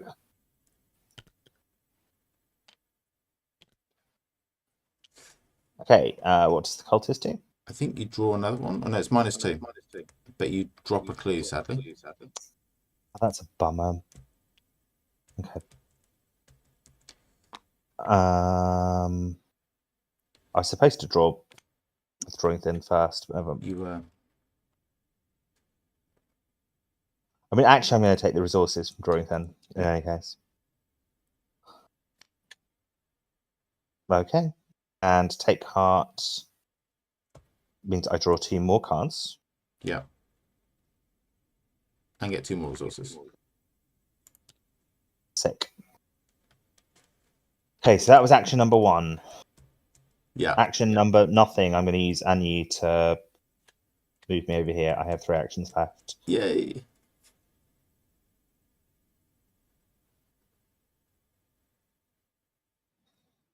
I think I just have to suck it up and accept that I might take damage doing this. I think so. Oh, shit. Why have I done that? Sorry.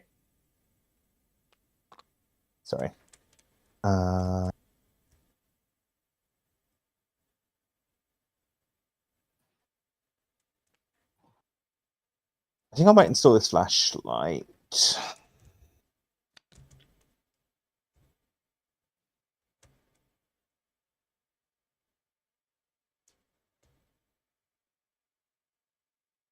Okay, I'm going to use the mineral specimen. If I'm cancelling a frost token, do I not take the damage? I believe so, but I will check very quickly on Arkham DB. Okay, I'm While almost you're certainly going doing to do it either way, but like...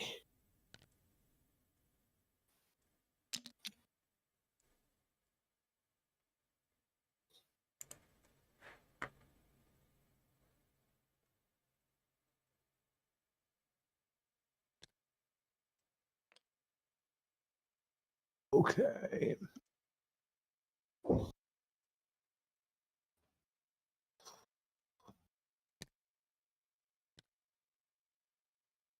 Right. Do that again.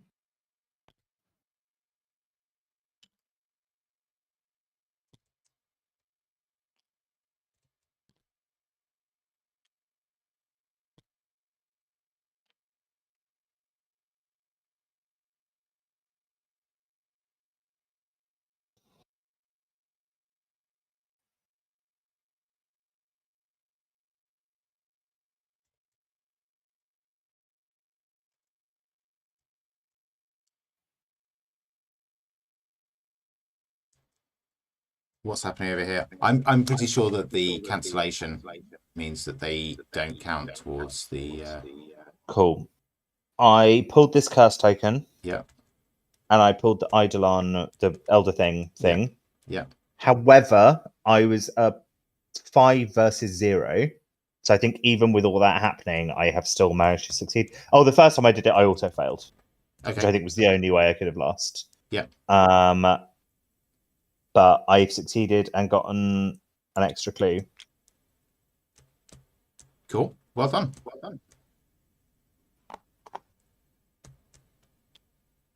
I did have to use 2 charges off the cool ass mineral specimen. I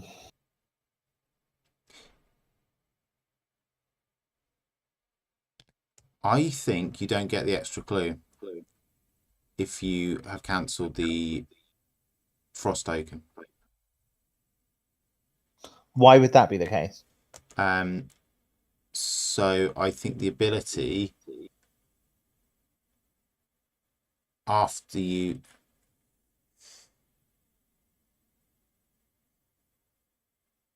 Yeah, I think the ability only... The full ability only triggers after you reveal a frost token. So you neither take nor damage, nor do you discover 1 additional clue at Standing Stones if it's successful, if you're using the mineral specimen to do your investigation. Oh, but I'm getting an extra clue off the mineral specimen. Oh, sorry. Okay, that makes sense. Sorry, I was really trying to work out why you were saying that, and it makes sense now that you were looking at a different card. A different extra clue ability. Yeah, which I'd forgotten I could even get, to be honest. But yeah, I agree with you. That's how that would work. Cool. I've forgotten where we got to in your turn. That was my last action. Okay, cool. I am going to hit this Frenzied Explorer over the head with my sword cane. Hopefully successfully. It's -2, that's successful. I've forgotten that I get a resource from Lone Wolf. So he's evaded. I assume it's he. So that's action number one.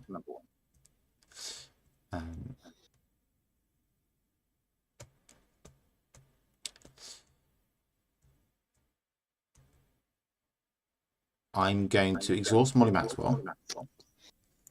I'm going to name the melee trait, which I think means I will pull a switchblade. But let's see.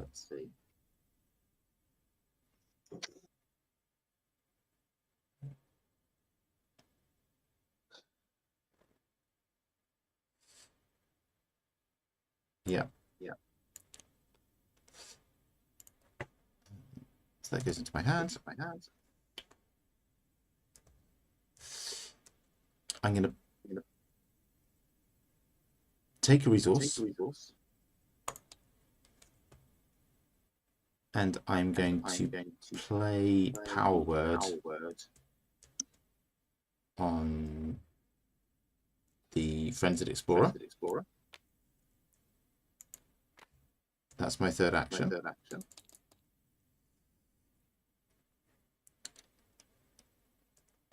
I'm also going to use Dexter's ability to punt the Sword Cane out of play and put Occult Scraps into play.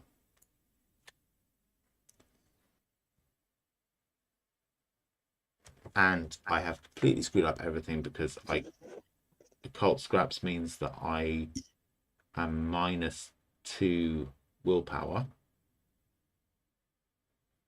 Oh, I'm in such a bad place.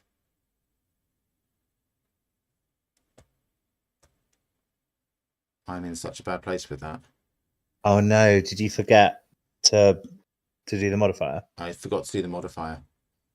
I think I probably need to rewind my turn.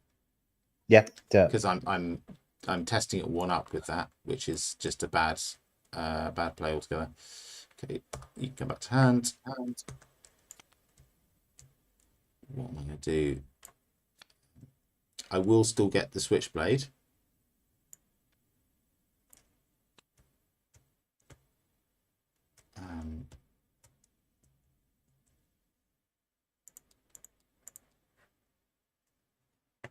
Yeah, I think what I'll need to do is I need to play the switchblade for 1.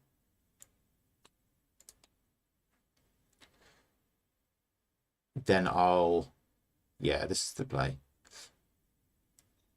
I'll use Dexter's ability to dump the switchblade, put Occult Scraps into play.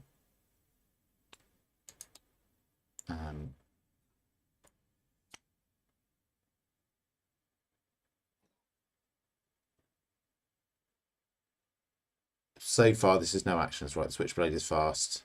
That's fast to do that. And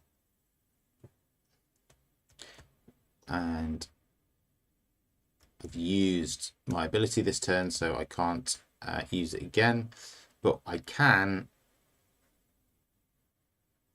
now use the Sword Cane, and I can commit a card from my hand, which I will. I'll commit Ward Protection.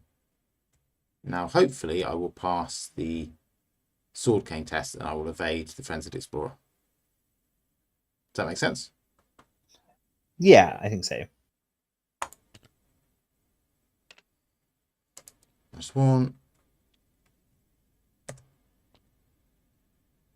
Cancel that.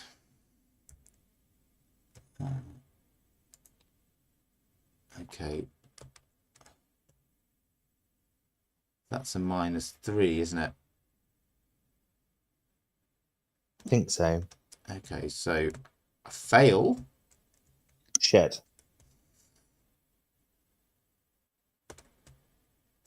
It's not the end of the world. But I either move to the Prison of Memories or I shuffle the top card of the Takalili deck into my own deck without looking at it.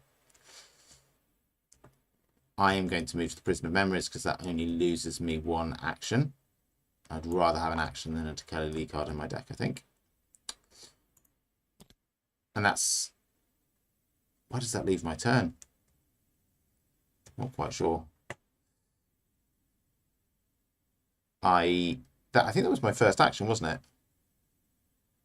Yeah, you did quite Fast, a lot of actionless stuff. yeah, fast to play the switchblade, fast to do Molly,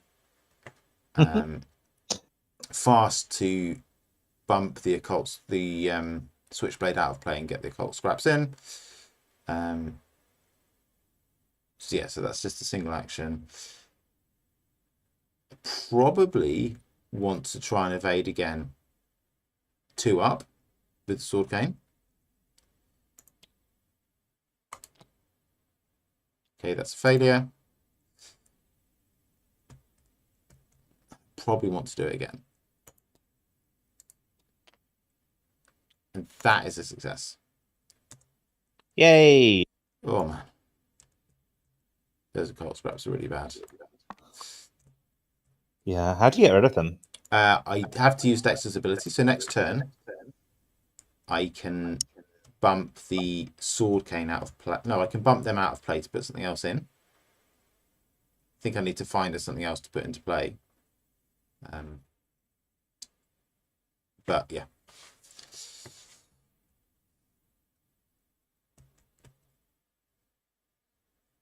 Yeah, that's me done.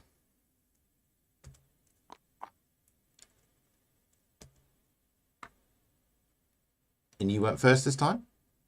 I did go first this time. Okay, so we Yeah, do... stuff's exhausted. Yeah. Upkeep phase. It's a to kill an E card. But Dave, you can discard an asset you control. Yeah, I'm not sure I can do that one though. Okay. Yeah. I was really hoping you could do that one.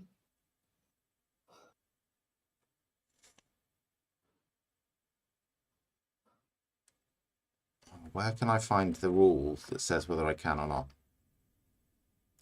not? Let's move to the Mythos phase while I think about that. Okay. For the record, it doesn't say anything on it like you cannot discard this except by doing X, Y, Z. And nor does it say you cannot discard it by any means. I feel like if there's a way of discarding it, you can discard it. Yeah, there is a rule about choosing to discard a weakness from your hand. Yeah.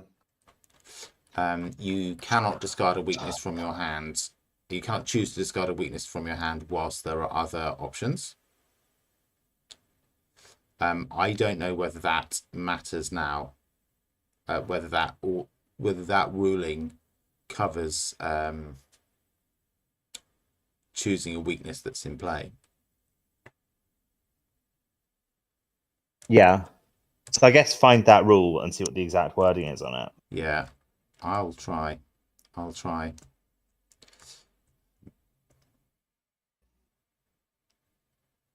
Yeah, cannot be played using play action.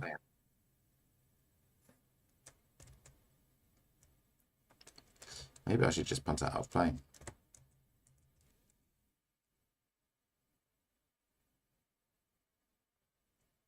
Oh, thank fuck for that. I just reread what Quick Learner says. Oh, yeah? During or before your first action of each of your turns. So I don't think Quick Learner does anything. Because it's not during my turn, during the Mythos phase, right? I don't think it's making the Mythos.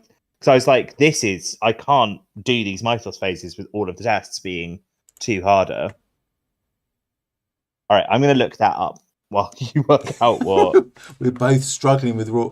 Look, Jessica, you were like bullishly wanting to not do any takebacks, and now look at us doing our special pleading with the rules to both see whether we can not have to suck up this really horrible situation that we're dealing with. Also, I'm clearly tired, so I tried to look up the Netrunner card, Quick Learner, which is not a card.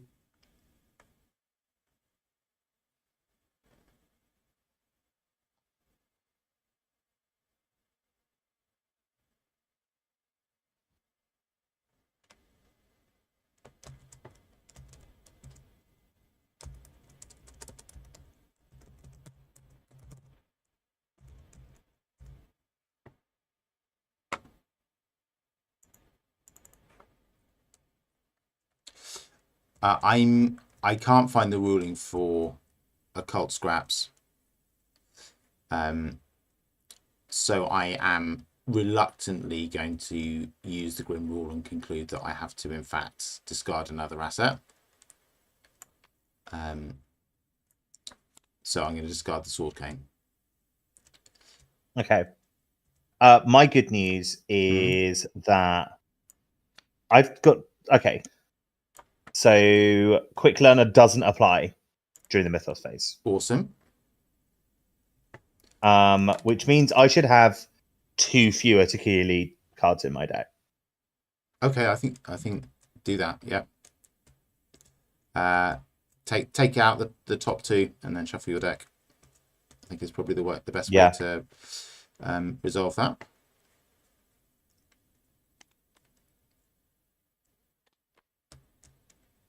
I'm not even going to look at them because I think that's also the way to resolve it.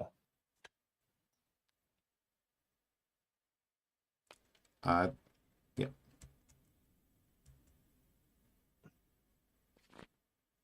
Cool. And now I am going to do this test. Oh, yeah. So test 3, not test 5, which obviously would be much worse. I'm testing it even, Stevens.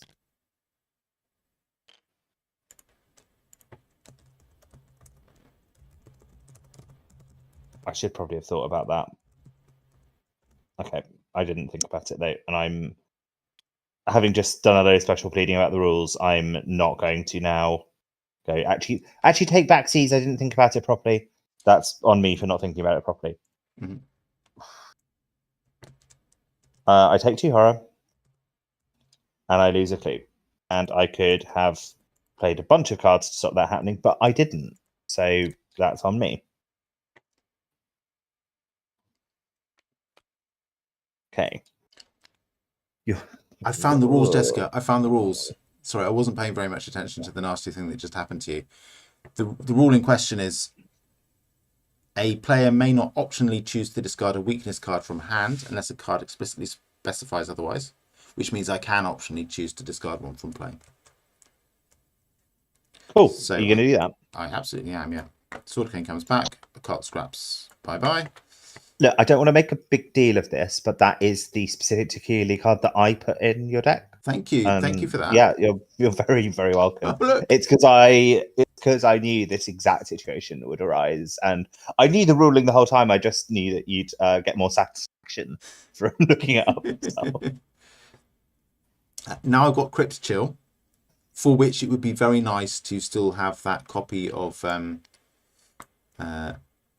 Ward of Protection that I just wasted as a single wild icon. And so test for willpower. If you fail, choose and discard one asset you control. If you cannot, take 2 damage instead. So let's see. And again, that's a failure. I would drop a clue. I think was it a clue drop in the cultist's token? Yeah, but I don't have a clue. However, I do need to choose and discard an asset I control, so it is still goodbye Sword Cane. But at least we are not in the horrible situation of me having to discard another asset. Yeah. Why did you pull a second token? I don't know. Why did I pull a second token? You pulled a cultist token, and then you pulled a second one. The cultist token made you fail on its own, but like you didn't need to pull a second one. The cultist is quite often draw another token. X happens if you fail.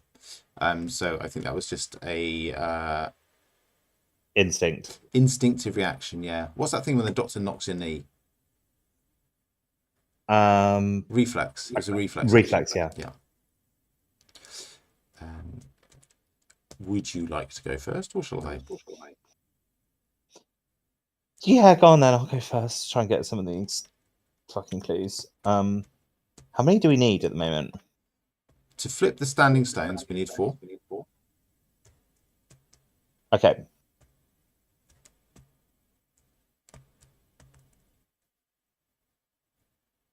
All right, I'm gonna deliberately fail the first time and just hope not to pull any bad things. So it's at 1, 2, 3, 4, 5, 6. So I'm definitely gonna fail. Cool, I failed.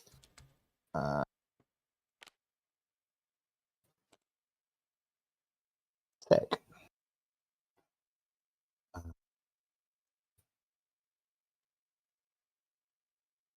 Oh, that's nice.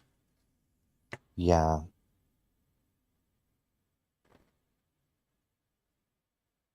I've got a bit of an embarrassment of riches here. I think Granny Orn is just a little bit better than Mist Oil. I think. You can put them both into play because you have Charisma. I can't because I've got Anu. Ah, yep. So as much as I'd love to have a cat and a dog, I think mechanic. I don't feel like it's been going brilliantly this time. So I'm not going to take like the decision which is like, this is fun. I'm going to have to think a bit more carefully. I'm running out of space for everything. You can go over here, Granny On.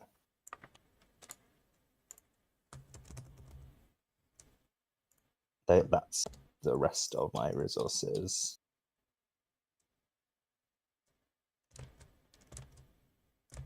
Yeah, she's really good. She's really, really, really good. Yes. Okay.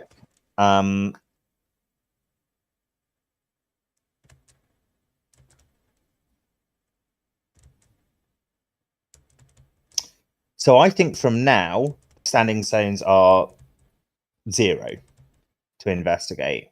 So I'm not going to use any of my the shroud is 0 because of my quick learners.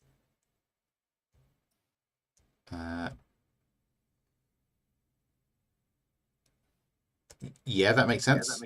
You might get the frost tokens doing you damage, but cool. I get a clue. And then what I do is I get a clue. Hooray. I feel like you just told me this, but how many clues do we need? 4. 4. Cool. Next time we can flip it. Awesome. Cool. On my turn. So I get a extra resource from Lone Wolf. Thank goodness.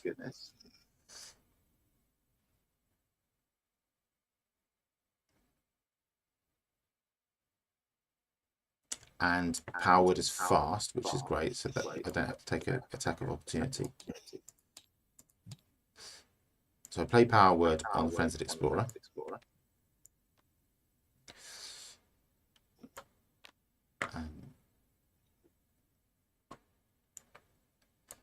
And then I use it to give it 2 commands, which are go and confess. So it moves 1 location to the Theodosia, and it discovers a clue because its health is more than the trap, which is 1.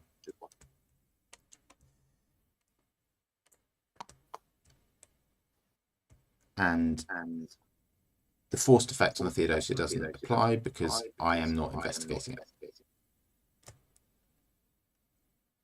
That's action 1. And then I think I'll probably just draw 2 cards for actions 2 and 3.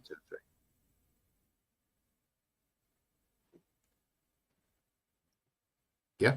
Oh, yeah. If that's... Yep. I'm sorry, Dave.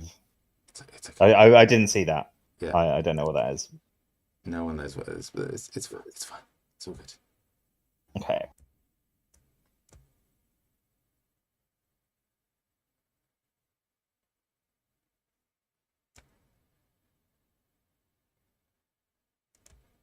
Okay. Shall we... Does our enemy do anything during the enemy phase? No, it's not a hunter. It just stays there, and it's going to just stay there doing investigating until I tell it otherwise. Cool. Let's upkeep them. Yeah.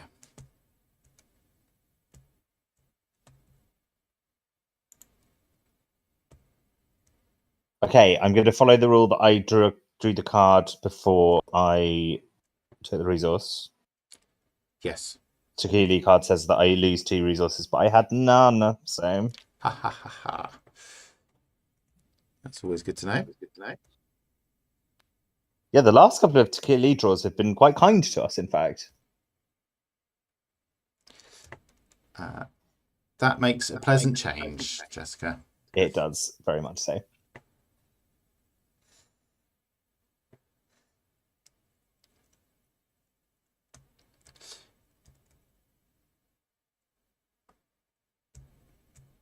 So we need to do Mythos phase, don't we?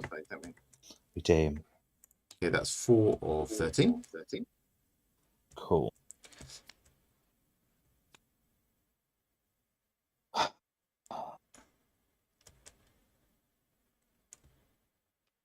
That's a real shame. Again, Ellsworth can help us with that. Yeah, Ellsworth can help us with that. That's true. Ellsworth's actually really good in this campaign. Yeah, really good. This scenario, I mean, obviously, like, he's not in any other campaign. Yeah, when the time comes, I can just blank it, can't I? Yeah, yeah. Cool. And I draw. Sorry. The slight disadvantage of having a complicated daft deck is that I just drift off into thinking about my plays and my turns, which doesn't make for good content. So I've drawn the Horrifying Shade, Aloof and Hunter. Well, Horrifying Shade is at a location that is cleared of mirages. It loses Aloof. After you discover or take control of one or more clues at Horrifying Shade's location, place an equal amount of Doom on Horrifying Shade. Monster and Eidolon traded.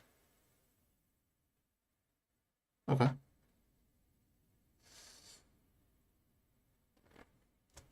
So that is on my location, and it isn't going to do anything other than make it hard for me to get clues.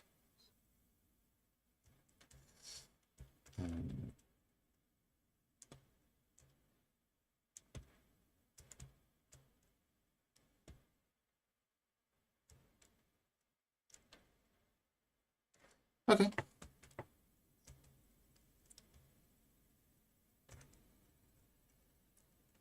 Cool.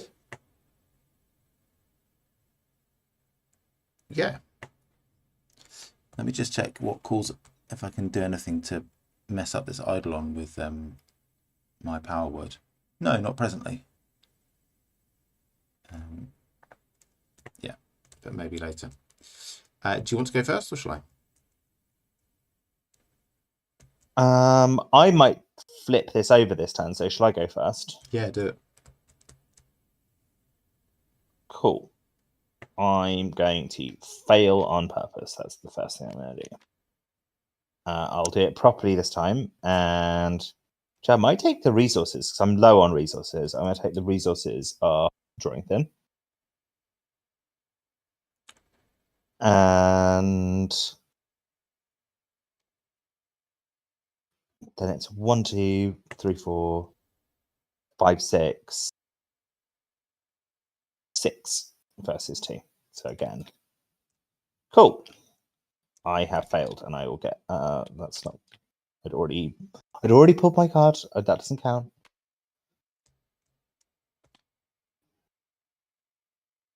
That's a nice thing to have.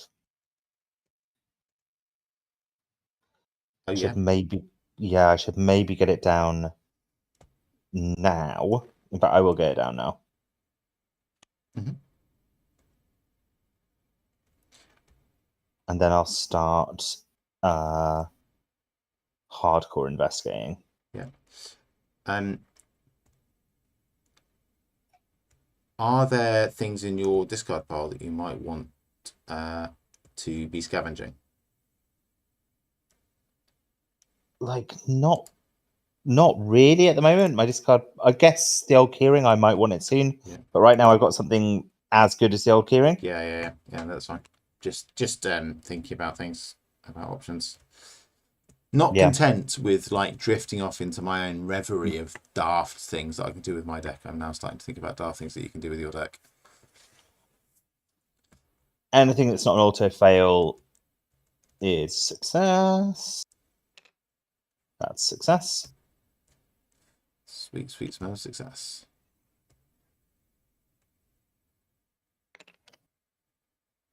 And I think I'm going to flip the agenda right now. The card right now. That sounds good. So we need to use Ellsworth. Yes, we do. I'm just going to remind you that you can use Anu every turn just to give you a +2 boost. I haven't needed it. It's the thing, like, because by the time I'm investigating, the shroud is literally 0. Yeah. There's no point of doing a +2 boost. Like, I've actually got other cool shit I can do. I could be like, I've got loads of tricks, but I don't need any of them because Quick Learner's so good. Like, that's the. But you're absolutely right. Especially remind me if it's the Mythos phase and I'm being like, how the fuck do I get through this? Like, that's a really good time to use Anu. Yeah. Anu's so good. So let's get rid of 4 clues and flip this card. Yeah. I've got it flipped. Do you want to do the honours? Yes. Standing stones. Claypool stares up at the room with a twinkle of wonder in his eyes. Marvellous, isn't it, William? Behind him, Professor Dyer materializes within the mirage. Both of them are at least a decade younger, perhaps more. You know, Claypool did not address the professor by his title. Marvellous and mysterious, Dyer replies. Nobody knows the true purpose of this sight. Perhaps nobody ever will. But that's why we do this, right? Claypool says with a grin. To learn the truth. Dyer glances back at the youth, lines of worry pulling at his eyes. Yes, he whispers. The truth. Choose 1. Follow Claypool's memories. Do we need to read the second of these? No, we don't. Follow Claypool's memories. Put the set side Blackstone location into play. Yeah, just flip it. Cool. Yeah. Dyer was one of our early losses, wasn't he? Cool. I think we get something if. I think possibly the next stage varies depending on whether the person in question is alive or dead, but we're definitely on the Claypool route. Blackstone, 4 shrouds, 2 clues per investigator, Mirage 2, memory of a terrible discovery. While Avery Claypool is at this location, it gets -2 shroud, and then we can add frost tokens to the chaos bag to discover 2 clues at the Blackstone.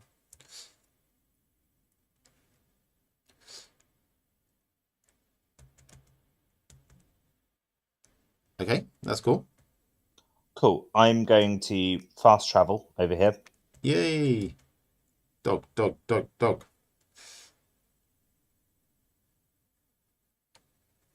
we go. And then what am I going to do? I'm going to investigate it at a +3 with the potential of getting 2 clues off it. Sounds good.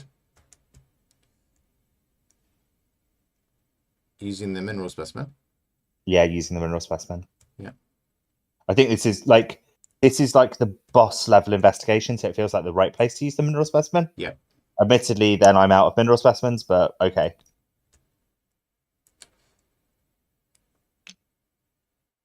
So I'm actually 6 versus 3 because I've got Granny on. Yeah.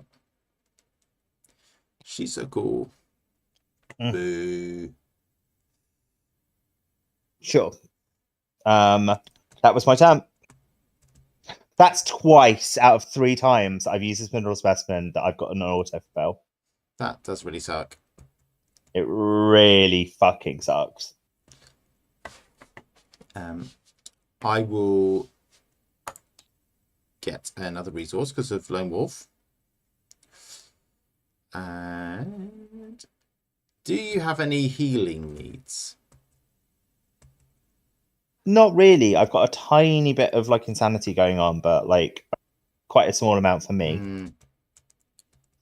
Yeah, I just don't feel that there's going to be very much of that this turn. But yeah, I can decide whether I want to have the Hallowed Chalice in play or not. I think I do, however, want to do something with this Horrifying Shade.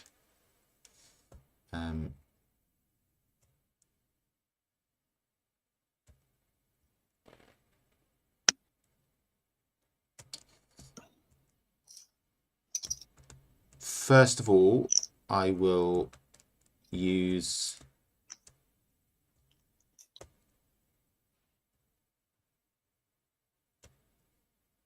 Power Word to exhaust the Frenzied Explorer for no reason and discover a clue. Then I will engage the Horrifying Shade. And I will use Azure Flame to try and kill it. Cool.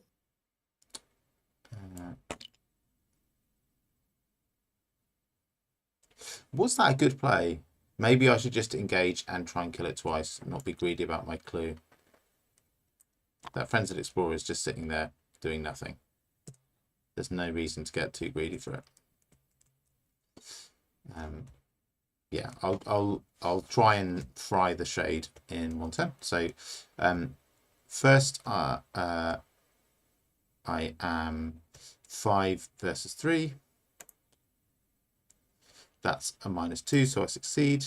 And that does 2 damage.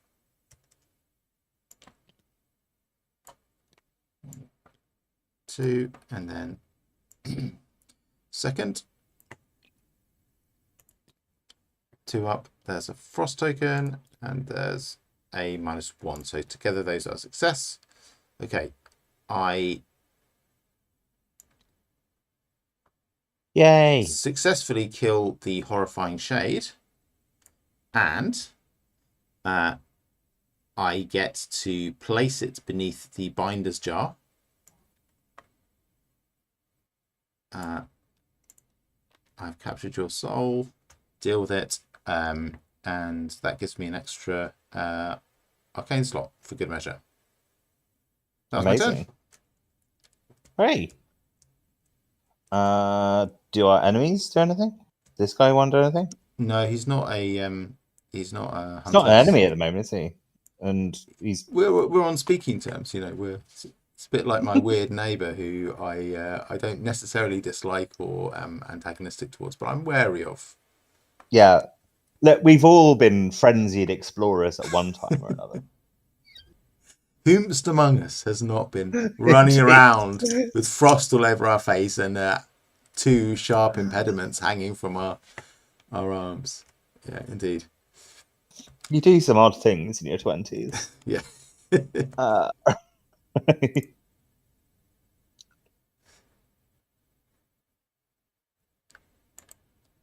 Okay. Perfectly reasonable value card I've drawn. I doubt I'll use it at any point, but it's not terrible. This is great.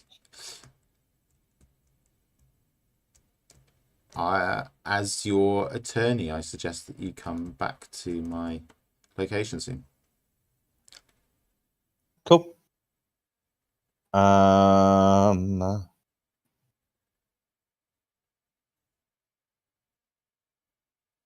So we need 4 clues to flip the black stone over.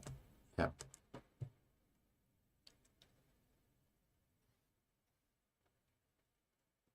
Indeed. And hopefully whatever we find there you'll be able to deal with. But I can come 1, 2. I might fast travel at the end of the turn using the dog to... we need to do a mythos phase first. Let's not get ahead of ourselves. Yeah, we are totally getting ahead of us. Okay, so 5 of 13 doom. Miasmatic Torment. If you control a partner asset, exhaust them. Attach Miasmatic Torment to them. Otherwise, Miasmatic Torment gains Surge. Attached asset cannot ready. Okay. At the end of your turn. Ooh. At the end of your turn, attached asset takes 1 damage or 1 horror. And I can test 3 willpower or 3 intellect. And if I succeed, I'm going to discard Miasmatic Torment. I will be doing that this turn because I do not like it when the little guys who we brought along in the expedition take damage or horror. Yeah, no, it's pretty bad. They keep it forever. Yeah. I exhausted him for you. And then I draw an encounter card. It's Obscuring Fog. Okay, +2 Shroud. In the Prison of Memories.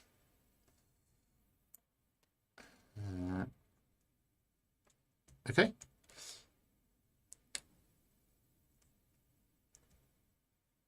Can I go first? Well, I suppose it doesn't. Yeah, no, if you want to go first. You should go first because there might be some. You might. Oh no, we need to get 4 clues for the Black Stone, which is unlikely to happen. I don't think it's going to happen this turn. Also, if you go first, you start the turn without me there, and then you get. That's what I was thinking. Yeah. Yeah. So I will. I'll play the spare parts in the hope that we're going to be close together before too long, and I can start giving you supplies for your mineral specimens. Oh, that would be so good. Yeah. I'm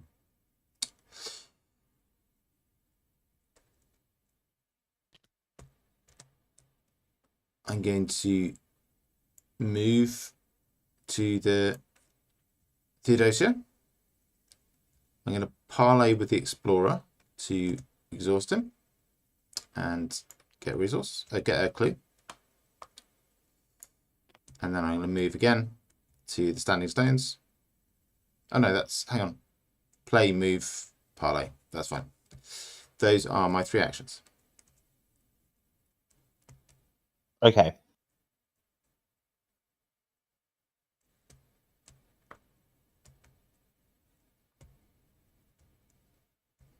I don't know if I want to spend 2 actions to get down to the deck of Theodosia. Although it's not a terrible place to do in just general clue gathering.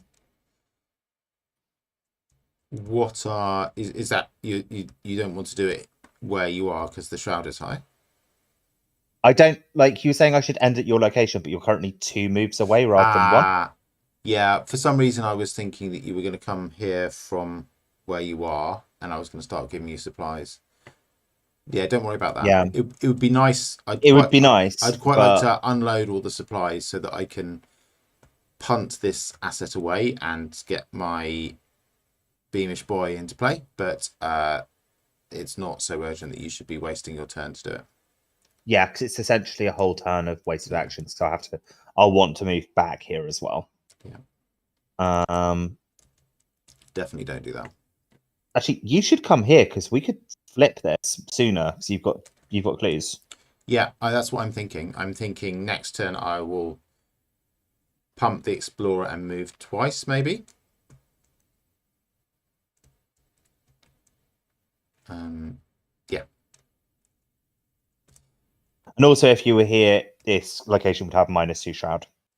Yeah. Oh, that would definitely be good. Yeah, we should maybe have thought about that. Okay, I'm going to fail on purpose. I have indeed failed on purpose. I should have drawn a card before I failed on purpose. What's the other Derringer, which I kind of don't care about. And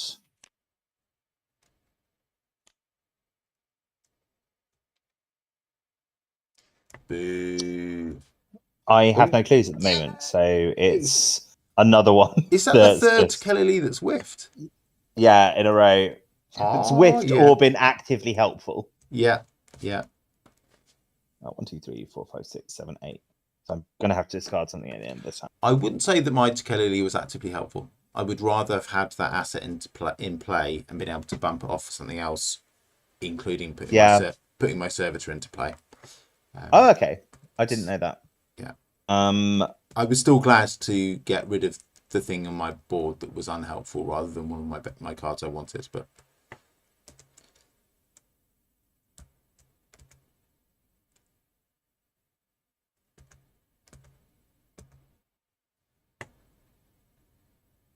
could investigate this at a +1 now.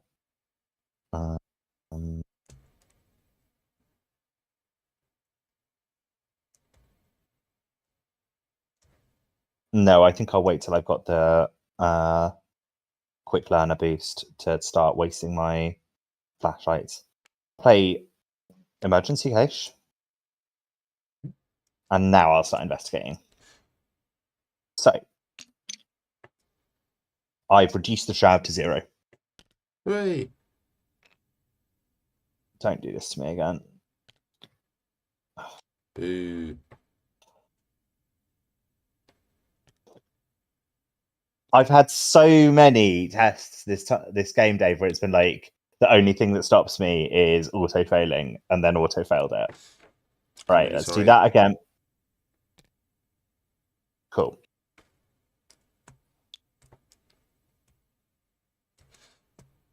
I have just noticed that Claypool's uses are supplies, and I wonder whether I should start giving him some.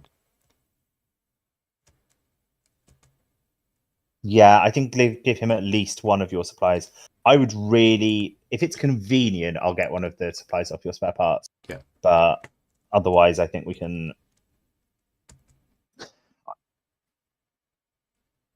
That you are coming over here next turn, so I think I will start scooping them up from you then. Yeah. Okay, I did my turn, and you did yours already. So we can do an upkeep phase. Upkeep phase. Oh Sick. yeah. Oh yeah.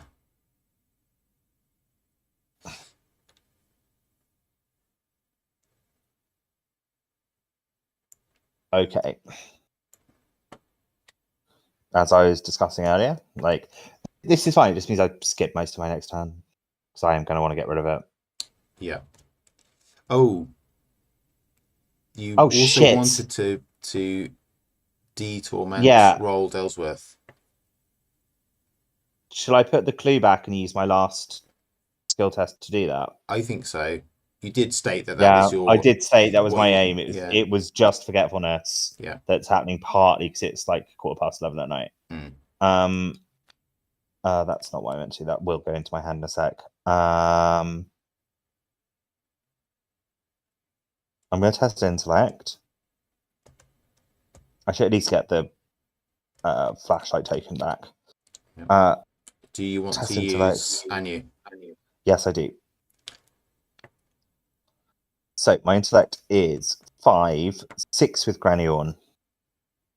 I like those odds. Is your willpower not slightly higher?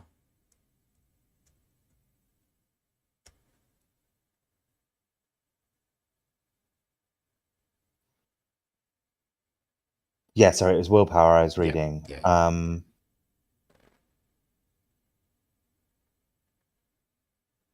So what does this do?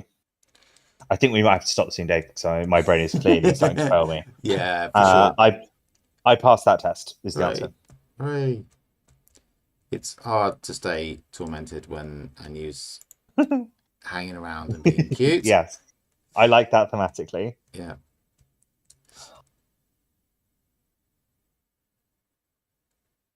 We've done the upkeep phase, haven't we? I got us out of sync and out of order by reminding you that you intended to get rid of the torment. Yeah. So I think we'll do the Mythos phase, which takes us to 6 of 13. How about we play this round out and then we call it for a day? Yeah, let's play this round out and then we'll call it for a day. Most of my rounds are going to be clicking twice to get rid of this and maybe investigating once. Yeah. So like,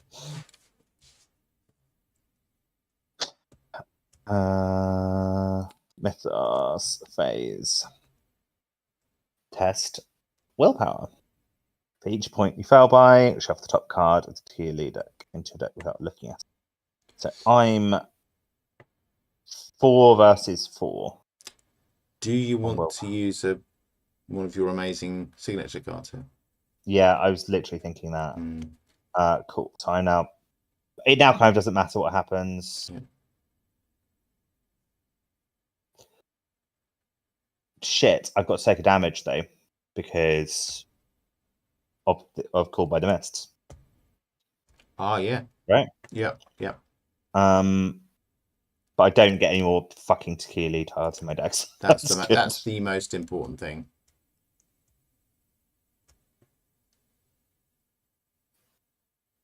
Cool. And I draw a Fatal Mirage. Okay. Nearest location with at least one clue and without a copy of Fatal Mirage attached. Okay. That's annoying. So, looks like the deck of the Theodosia is not a place to go grubbing for clues anymore. Yeah. But that's fine. That's okay. We could work with this.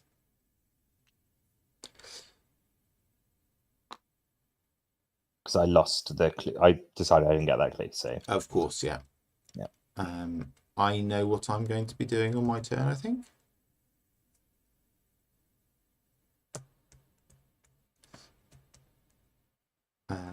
Shall I go first? Yeah, please do. So I'll power word the Explorer. We'll move to the Standing Stones and Exhaust. Go and Cower. And then I think I will move twice. Boom. Boom. And I will exhaust the spare parts and give you a supply. Great. And that's my turn. So the really cool news is that we could flip this agenda this time. Yeah. This card this time. Mm-hmm. Sounds good. With this card, sorry, it's not agenda. So I'm going to double click and get rid of Called by the Mists. Goodbye, Called by the Mists. I never loved you. And yes. And then we'll use this mineral specimen. Oh, it's really tricky because all it's doing at the moment is getting me the extra clue, but that's good enough, isn't it? Like, it doesn't really matter whether I'm testing at 5 or not because the shroud is going to be 0 again. Yeah. But still, it's worth doing it because it accelerates us, pushes us forward. So let's do it. Mm-hmm. And let's not have an auto fail again. Yay! Hooray! And then shall we end our stream by flipping this card over? Yeah, I think so. Let's.